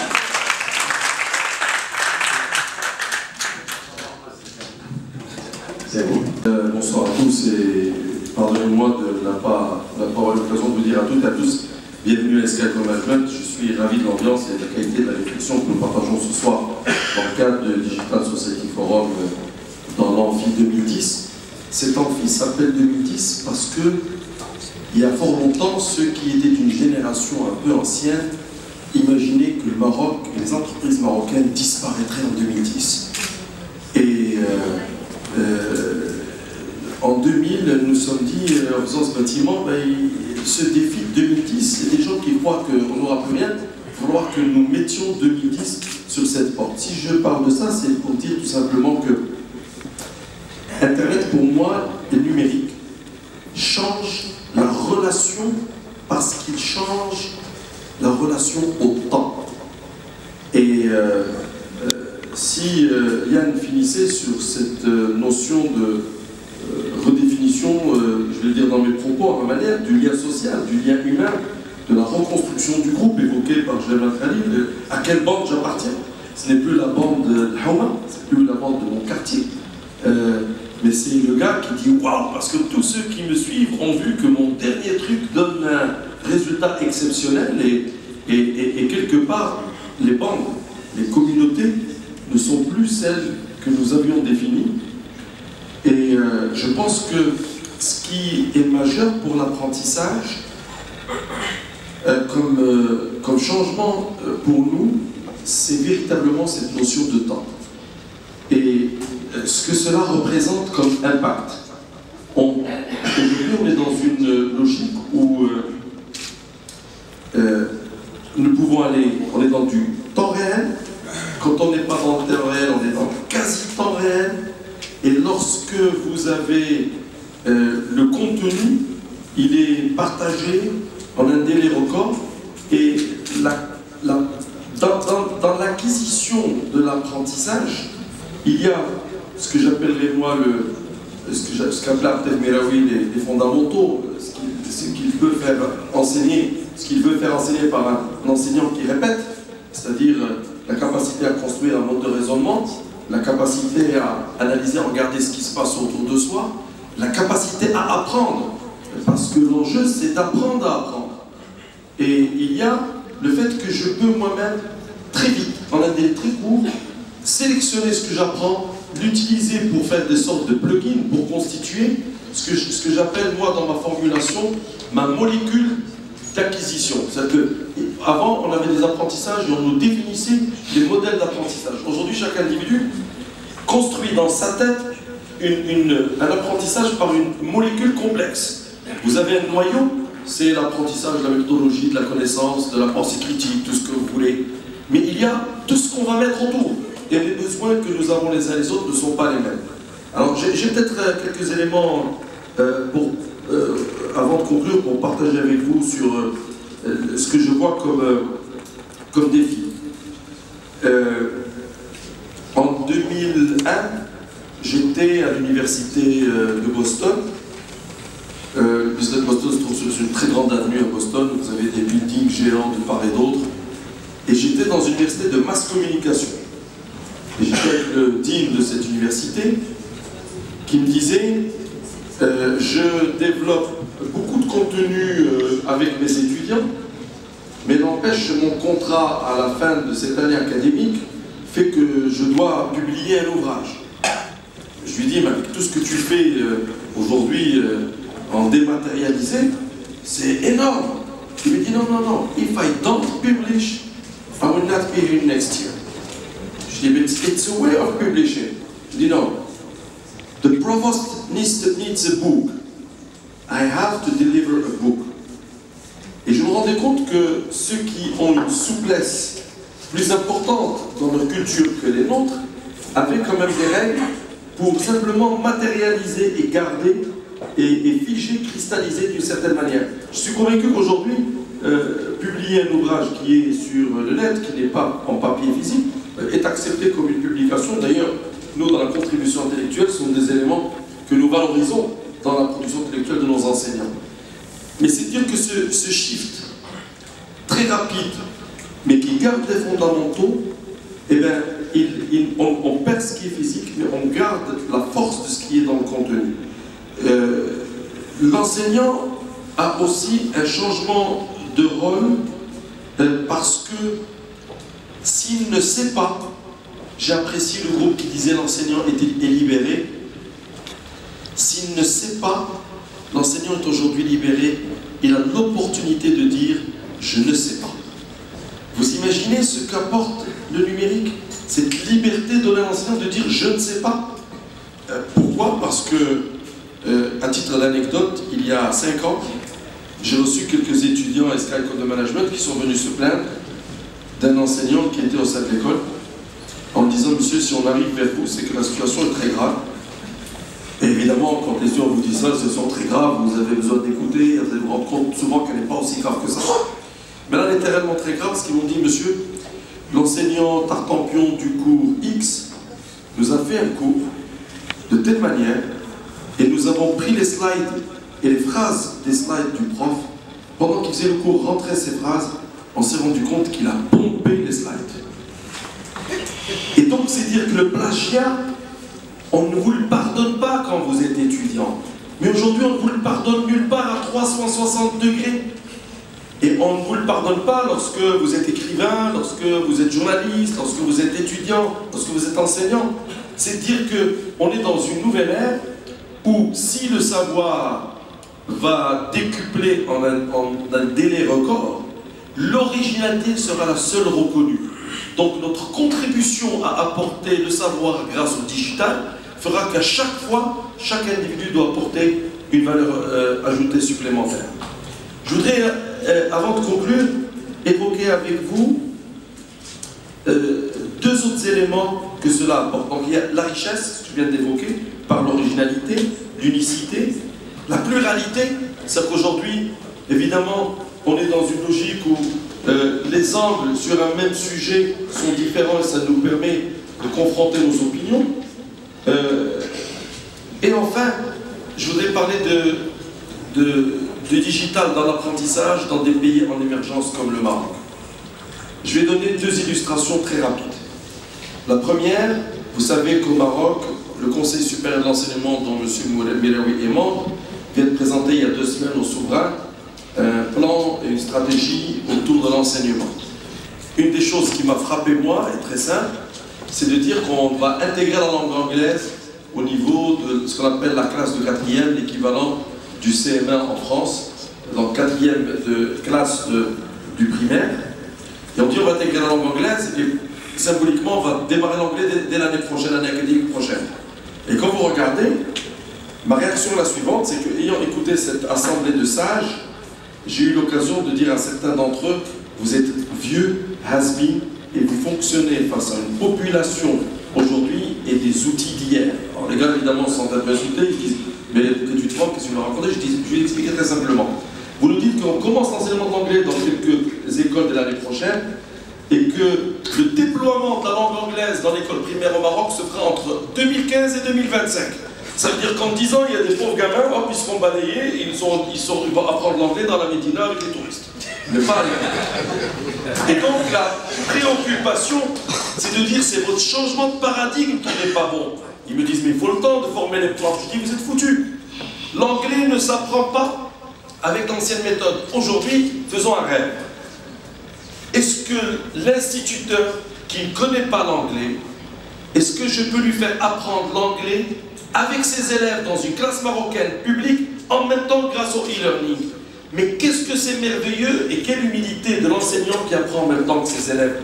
Il va acquérir en même temps, au lieu de dire que les gamins sont condamnés, n'ont pas le droit tant que je n'ai pas formaté l'enseignant, ce qui n'a plus aucun sens, on peut utiliser des nouvelles méthodes et grâce au digital, on fait une vraie révolution dans le comportement.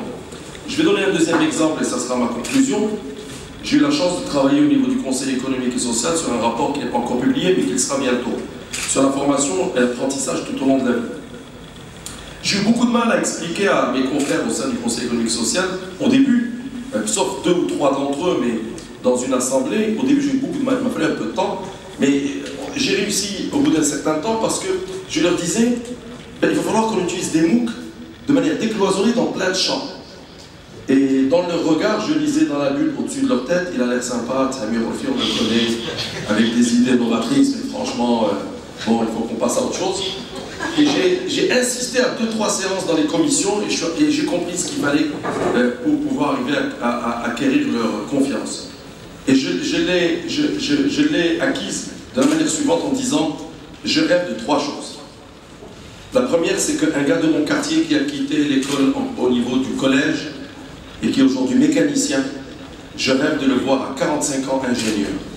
Et pour cela, je dois décloisonner tous les systèmes de formation pour lui donner la chance, dans une vraie démocratie, d'acquérir la connaissance. Et le digital va nous permettre de débloquer ce genre de situation.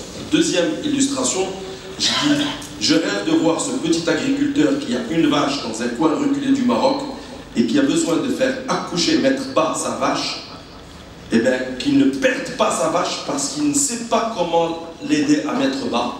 Et bien si le technicien vétérinaire n'a pas le temps de venir ou que son vétérinaire est trop cher, que quelques images vidéo qui lui expliqueraient comment il peut acquérir la maîtrise, et bien va sauver son patrimoine.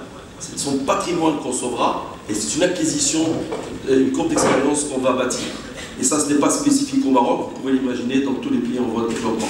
Et enfin, pour vous toucher plus directement, je disais, je rêve d'un troisième cas, que le plombier qu'on appelle quand on a un problème de fuite à la maison ait eu l'occasion d'avoir quelques cours à travers le digital et qu'il ait été chercher un certificat au niveau de la formation professionnelle pour me garantir tout simplement que sa connaissance et sa maîtrise, qu'il ne me mélange pas un tuyau en cuivre, un tuyau en plastique et un tuyau en zinc, et qui fait que je sois obligé de m'abonner chez lui pour l'appeler toutes les 2 semaines.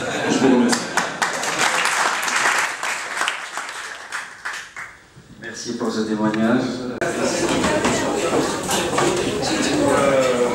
La liste des changements.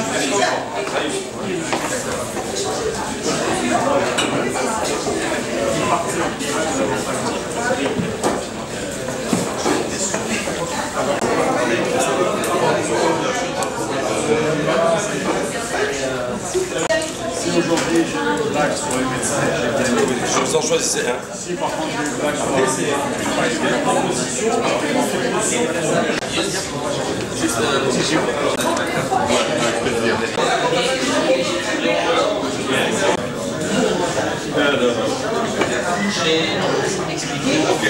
choisissez le changement.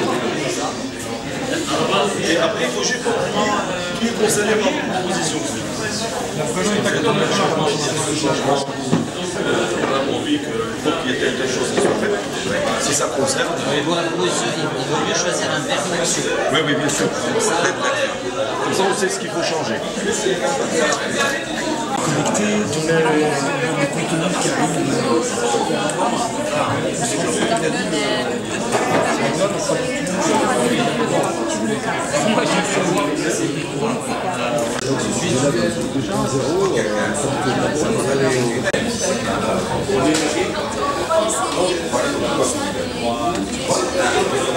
C'est bien.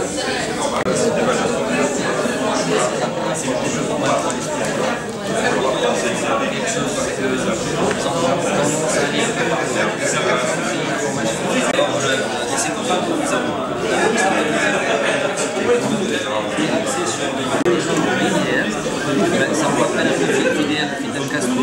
Vous devez faire aussi bien avec le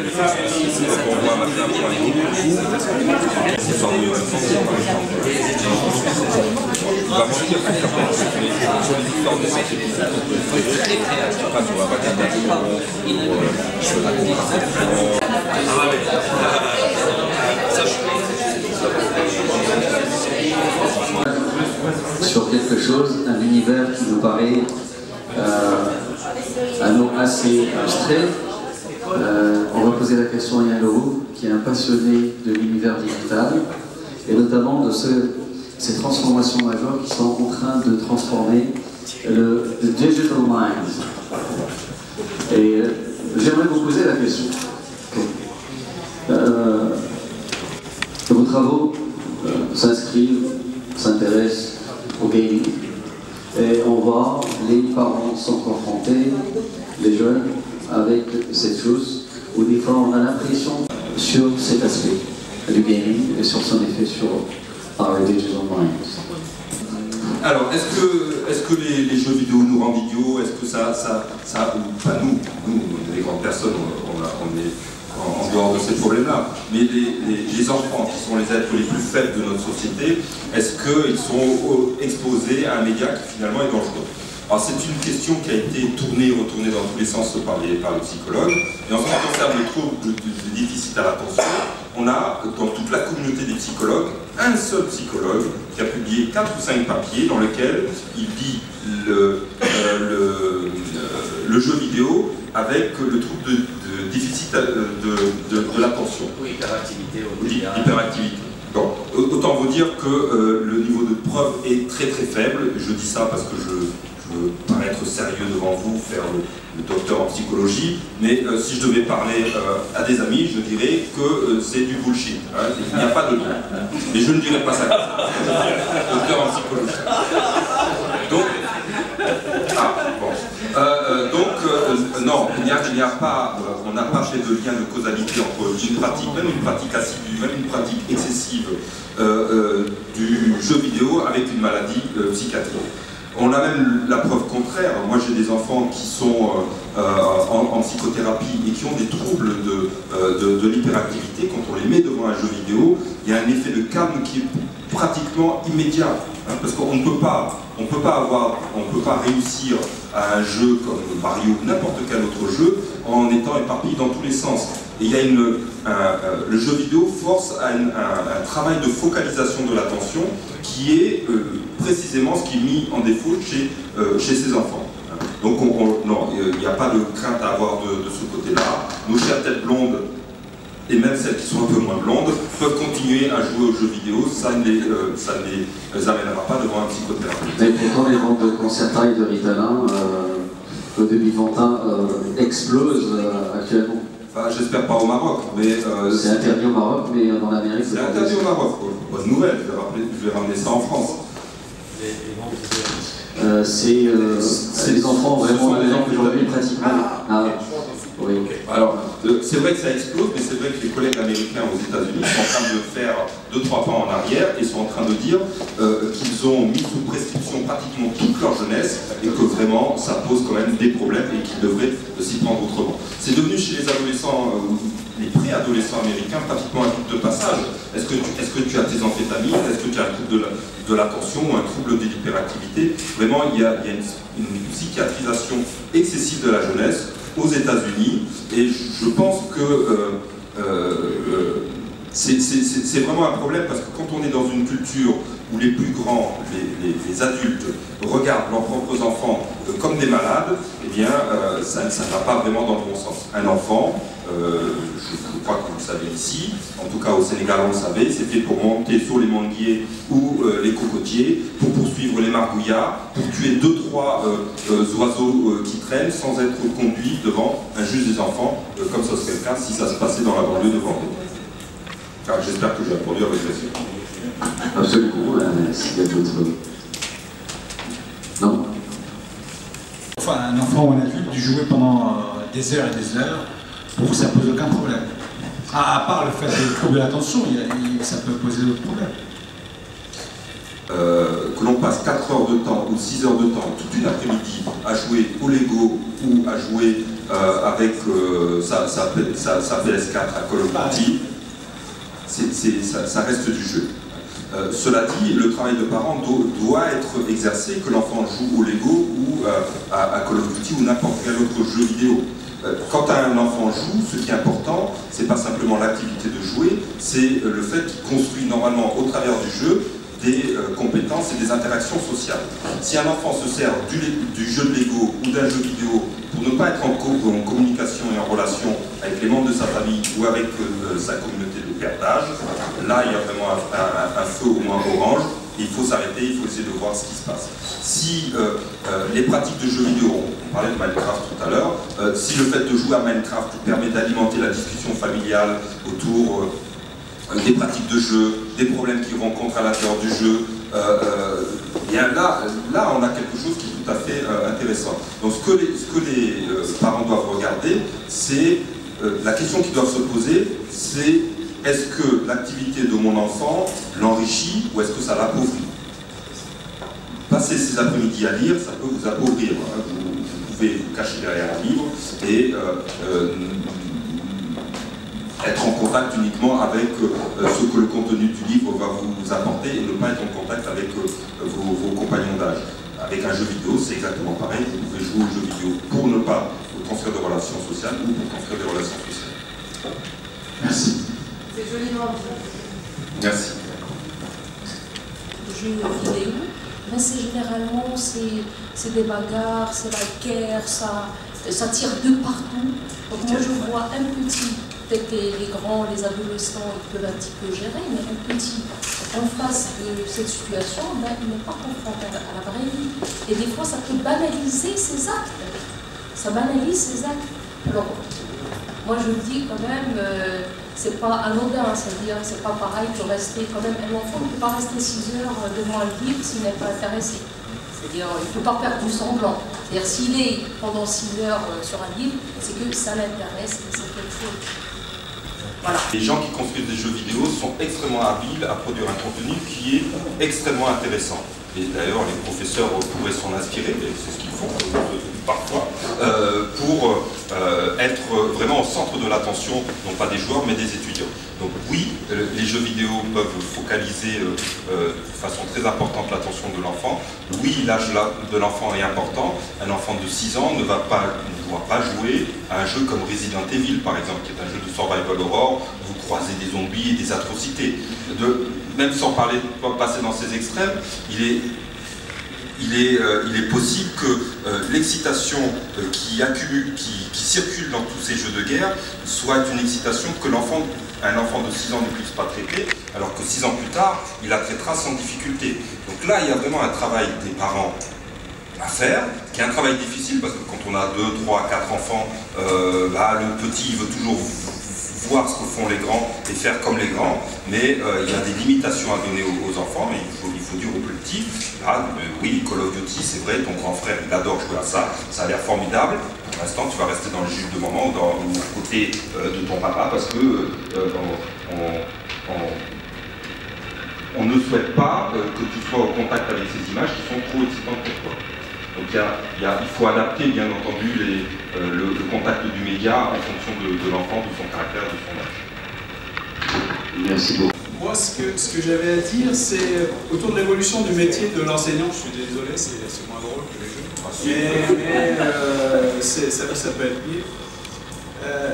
Je pense qu'il y a un volet hyper important aujourd'hui, c'est ce qui se passe dans le monde des entreprises. Toute cette transformation qui se passe, elle est parfois directement faite par le numérique. Donc on voit apparaître des choses, des tablettes, bring your own device, etc. Mais elle est aussi faite par des effets induits par le numérique. Et alors, exemple, c'est un exemple vrai, c'est Essilor qui fabrique des verres de lunettes. La probabilité pour que dans 5 ans, on soit capable d'imprimer sur une imprimante 3D des verres de lunettes est suffisamment grande pour qu'Essilor se pose des sacrées questions sur c'est quoi mon business model. L'évolution du business model d'Essilor, si on regarde ça comme ça, on se dit c'est pas forcément, c'est pas le numérique ça. Ben si, c'est le numérique. C'est juste l'effet induit du numérique. Je reviens au monde de l'enseignement. C'est qu'un enseignant soit capable de travailler ces aspects-là, de faire apprendre à ses étudiants de capter ces éléments, c'est quelque chose de capital. Autre chose, on est dans un monde où la transformation elle est permanente.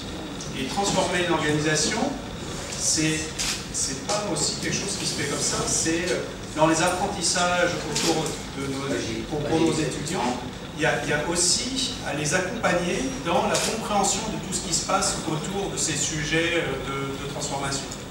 Donc, dans l'évolution de l'enseignement, il me semble qu'un des rôles de l'enseignant, c'est de dispenser des savoirs à nouvelle manière, comme on l'a si bien évoqué tout à l'heure, mais c'est aussi être capable d'accompagner les étudiants jeunes ou les étudiants tout au long de la vie, c'est ce que tu l'as abordé tout à l'heure, dans cette capacité à transformer ces savoirs en compétences applicables dans le monde de l'entreprise.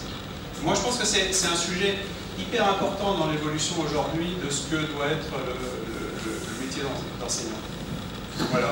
Merci beaucoup sur ce témoignage sur ce qu'on appelle les tipping points, qui classiquement dans les business models ça prenait des années, et qu'aujourd'hui ce sont de plus en plus rapides. Eh bien, on commence à aboutir, à progresser vers la fin de cette soirée. C'est terminé. Si vous aimez. On a fait cet événement aujourd'hui ici avec le Digital Society Forum et avec l'ESCA. Je remercie tous les deux dans le cadre de la chaire Digital Natives qu'on a avec Orange. Et c'est un événement qui se veut préfiguratif d'un gros événement qu'on va faire à Grenoble le 1er décembre qui s'appelle le GEM Digital Day, où sur une journée on va aborder ces sujets de la transformation digitale et on va refaire un atelier avec le Digital Society Forum dont l'objet sera cette fois-ci management et complexité. Donc je convie toutes les personnes qui sont sur la scène et toutes les personnes qui ne sont pas sur la scène à venir à Grenoble le 1er décembre. Et si vous ne pouvez pas venir à Grenoble, une grande partie des débats seront accessibles en direct en streaming sur le web, sur le site du GEM Digital Day qui s'appelle GEM-digitalday au singulier.fr. Voilà, donc merci à l'ESCA, merci au Digital Society Forum et à très bientôt pour de nouvelles aventures. Merci beaucoup. Thierry. Extraordinaire, je suis passé de table en table. Je peux vous dire qu'on en a fait des ateliers. Et c'est pas pour faire de la façonnerie ou pour faire genre, etc. Il y avait une diversité de points de vue et d'échanges ce soir, de table en table qui était exceptionnelle. Le point, c'est que vous laissez absolument tout ce que vous avez griffonné, écrit, etc. sur les tables, parce que tout ça, on va le reprendre. Malheureusement, on n'a pas pu avoir le temps que vous restituiez, et on le garde parce que derrière, on va le travailler et ça sera en ligne. C'est-à-dire que la promesse qui vous est faite, c'est qu'il y a une restitution. Alors laissez-nous juste le temps, hein, parce que honnêtement, on ne peut pas le faire en 5 minutes, mais non, pas pour le matin. Mais par contre, laissez-vous parce que vraiment, ça sera réutilisé et visible sur le site web. Et maintenant, de toute façon, vous êtes inscrit sur le site web, vous verrez les éléments sur l'appel de 5.5, et donc c'est quelque chose auquel vous aurez accès. Et je vous invite, mais vraiment, n'hésitez pas à continuer les conversations sur le net. Vous êtes dans la communauté, votre parole elle compte. Donc n'hésitez pas à faire des commentaires. Si sur ce que nous on traduit de ce que vous avez dit, il y a des choses auxquelles vous voulez dire, des choses en plus, etc. N'hésitez pas à le faire. Prenez parole. Merci. Et merci encore. Merci. C'est formidable, c'est l'esprit collaboratif, on est dans le peer-to-peer, c'est l'objectif vraiment, c'est que ça devienne de façon plus spontanée de tout. C'est un... Oui, merci beaucoup. Je voudrais juste, avant de donner quelques mots de conclusion, dire à ceux et celles qui ont choisi cette photo de moi à proposer au Digital Society Forum, j'ai l'impression que je suis en train de faire une prière pour je ne sais plus. En tout cas, c'est... Voilà. Mes pensées vont pour celles et ceux qui sont en train de bâtir l'avenir. Et c'est juste ça qui me semble essentiel. Alors, je voudrais... qui rêve d'un nouveau cul. Je voudrais juste réagir sur quelques éléments pour ramener la réflexion, parce qu'on a la chance de conclure, sur des préoccupations qui touchent notre environnement et qui touchent j'ai envie de dire, nos réalités dans notre contexte. À SK Management, notre cœur bat et notre peau a développé une sensibilité au rythme de l'évolution de la société et aux besoins des entreprises. Ça, pour nous, c'est essentiel. Donc, j'ai 3 idées majeures à partager avec vous. La première, c'est alors, dans ce que je vais dire, il y a peut-être des choses qui peuvent sembler faisant partie de la globalisation, des problèmes ou des problématiques qu'on peut trouver dans d'autres pays. Mais simplement, vous le savez bien, quand on exprime les choses dans nos réalités, il faut leur donner les ingrédients de nos réalités, de notre contexte. Et c'est ça qui fait la différence. Alors, j'ai dit ça par rapport à nos invités, parce qu'il y a un certain nombre de thématiques qu'on pourrait prendre comme exemple des thématiques globales et transverses. La première, c'est qu'il y a une redéfinition des chaînes de valeur dans le business. Et le digital nous impose à réimaginer les chaînes de valeur là où on crée de la valeur. Donc dans vos activités, dans nos activités, il faut qu'on puisse se poser des questions. Qu'est-ce que le digital nous apporte pour aller capturer, capter, catcher, appelez-la comme vous voulez, attraper, arracher de la valeur là où nous ne la voyons pas immédiatement aujourd'hui. Et donc ça demande à défricher, à réimaginer sur l'ensemble de la chaîne de valeur quels sont les espaces cachés qu'il va falloir qu'on puisse remettre en avant pour repenser les modèles de demain. Alors, quand je dis ça, pensez-le chez les vendeurs détaillants. Imaginez comment est-ce que Orange, dans ses débuts d'internationalisation, va apprendre de son business en Afrique et en Inde. Parce que les modèles ne viennent pas tous de telle ou telle région du monde. Les modèles sont nombreux et le digital nous oblige à une véritable innovation entrepreneuriale dans les modèles à imaginer. Et nous, en pays en émergence, on a à penser sur là où on doit créer de la valeur chez nous. Penser à, est-ce qu'on peut demain imaginer que on donne accès à des produits d'assurance ou d'assistance à des gens qui n'ont pas les moyens et qui peuvent simplement, en utilisant leur portable, faire appel à une ambulance pour être assistés en situation difficile. Je parle de sujets très humains pour dire que on n'a pas de limite, mais simplement on doit repenser comment faire en sorte à ce que là où on va créer vraiment de la valeur perçue par ceux qui vont la consommer soit remis au devant. Deuxième idée que je voudrais partager, c'est qu'encore une fois, je suis heureux d'être dans une séance telle que celle-ci, et j'ai juste le sentiment qu'on est déjà trop vieux, nous autres. Même vous qui pensez que c'est encore jeune. Et ma préoccupation, c'est quels vont être les talents de demain. Nous avons développé nos propres talents, nous développons des talents dans une institution, et notre devoir en tant qu'institution, c'est d'imaginer quels vont être les talents de demain. Oui, anticiper, mais c'est plus d'anticiper, it's a threat, c'est une menace. Si nous ne pensons pas nous-mêmes quels vont être les talents de demain, nous ne mettrons pas les processus pour faire en sorte à ce qu'on puisse apporter à notre environnement économique de quoi créer de la richesse et créer derrière de l'emploi et faire en sorte à ce que le pays ait une émergence et se développe. Quand je pense en talents de demain, je ne peux pas m'empêcher à penser à ceux d'aujourd'hui.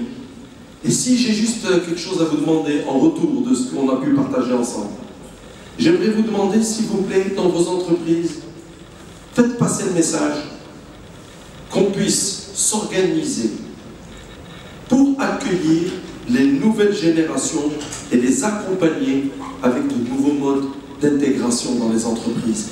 Les RH dans les entreprises ne savent plus comment fonctionner avec les nouvelles générations.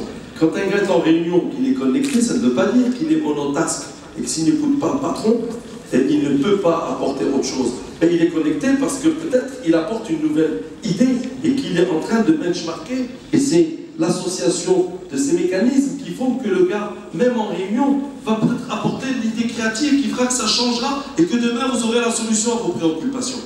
J'ai envie de dire, il faut que les entreprises changent leur capacité, leur méthode pour accueillir les générations nouvelles qui sont des générations connectées. Je ne sais plus si on est à la Y ou à la Z, et après on reprendra alpha, B, A, parce qu'on n'en créera pas d'autres. Mais je veux dire, il va falloir qu'à un moment donné, on se dise qu'est-ce qu'on fait pour fonctionner avec ces gens et qu'est-ce qu'on fait pour fonctionner avec eux. Et je rêve, vous savez, j'ai tout le temps derrière, j'en ai prononcé 3 tout à l'heure, j'en ai besoin de faire 4e. Moi je rêve de faire un cours sur Twitter avec mes étudiants. Oui, bien sûr, mais à chaque fois que je le lance, on n'est que quelques-uns, pas assez, mais c'est pas grave, un jour la mayonnaise va prendre parce que nous n'avons pas le choix. Lorsque je lance un débat, il y a un fou, excusez mon collègue, M.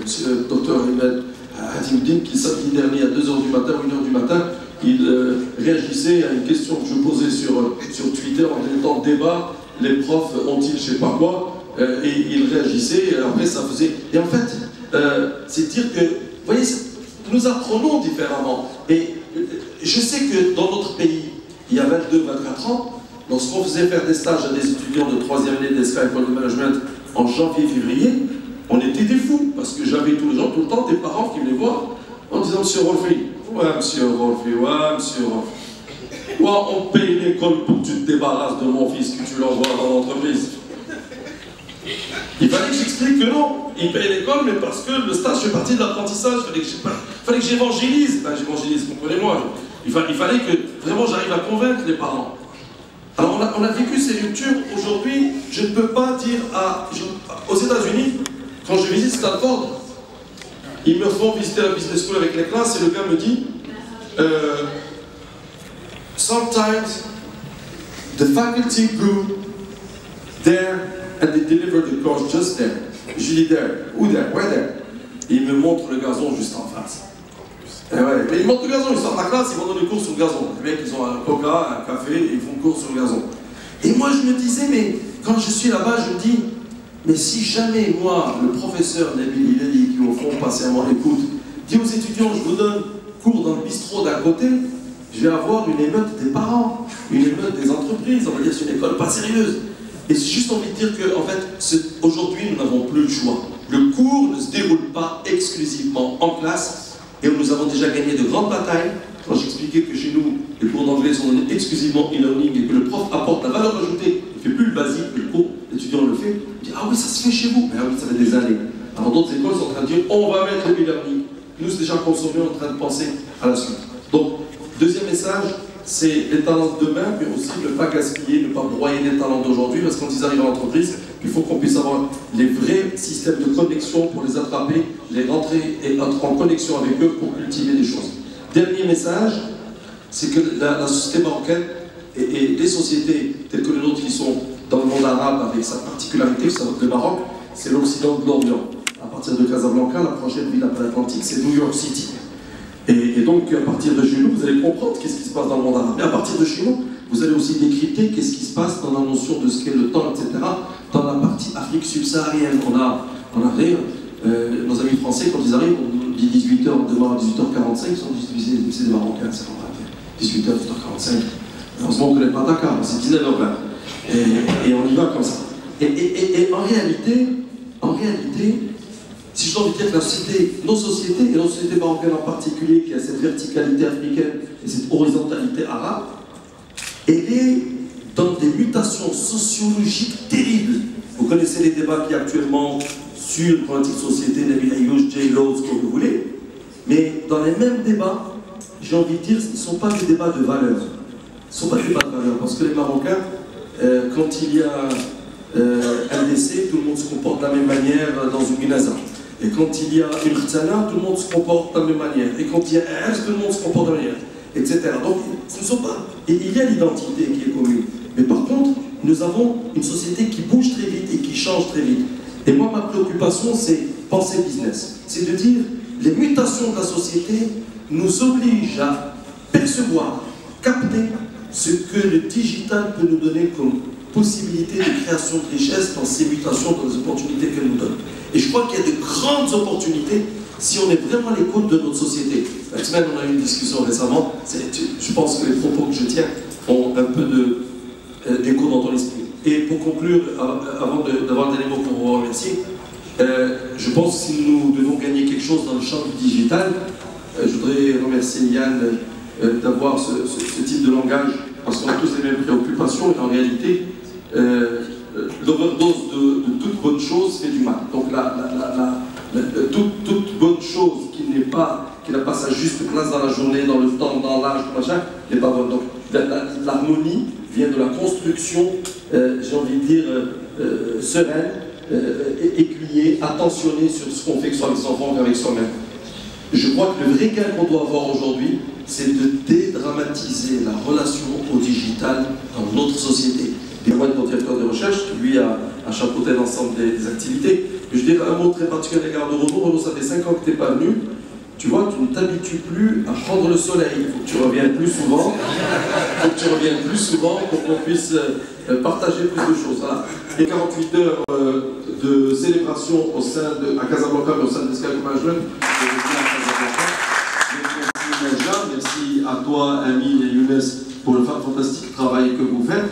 Je voudrais remercier tous nos invités d'avoir répondu présents et nous permettre de travailler collectivement, venant de cultures différentes, de regards différents, sans se connaître 24 heures avant, parce que nous célébrons à partir de demain soir les 15 années d'alliance avec Grenoble École Management et je suis ravi que nous ayons inauguré ce site ce soir. Merci à vous.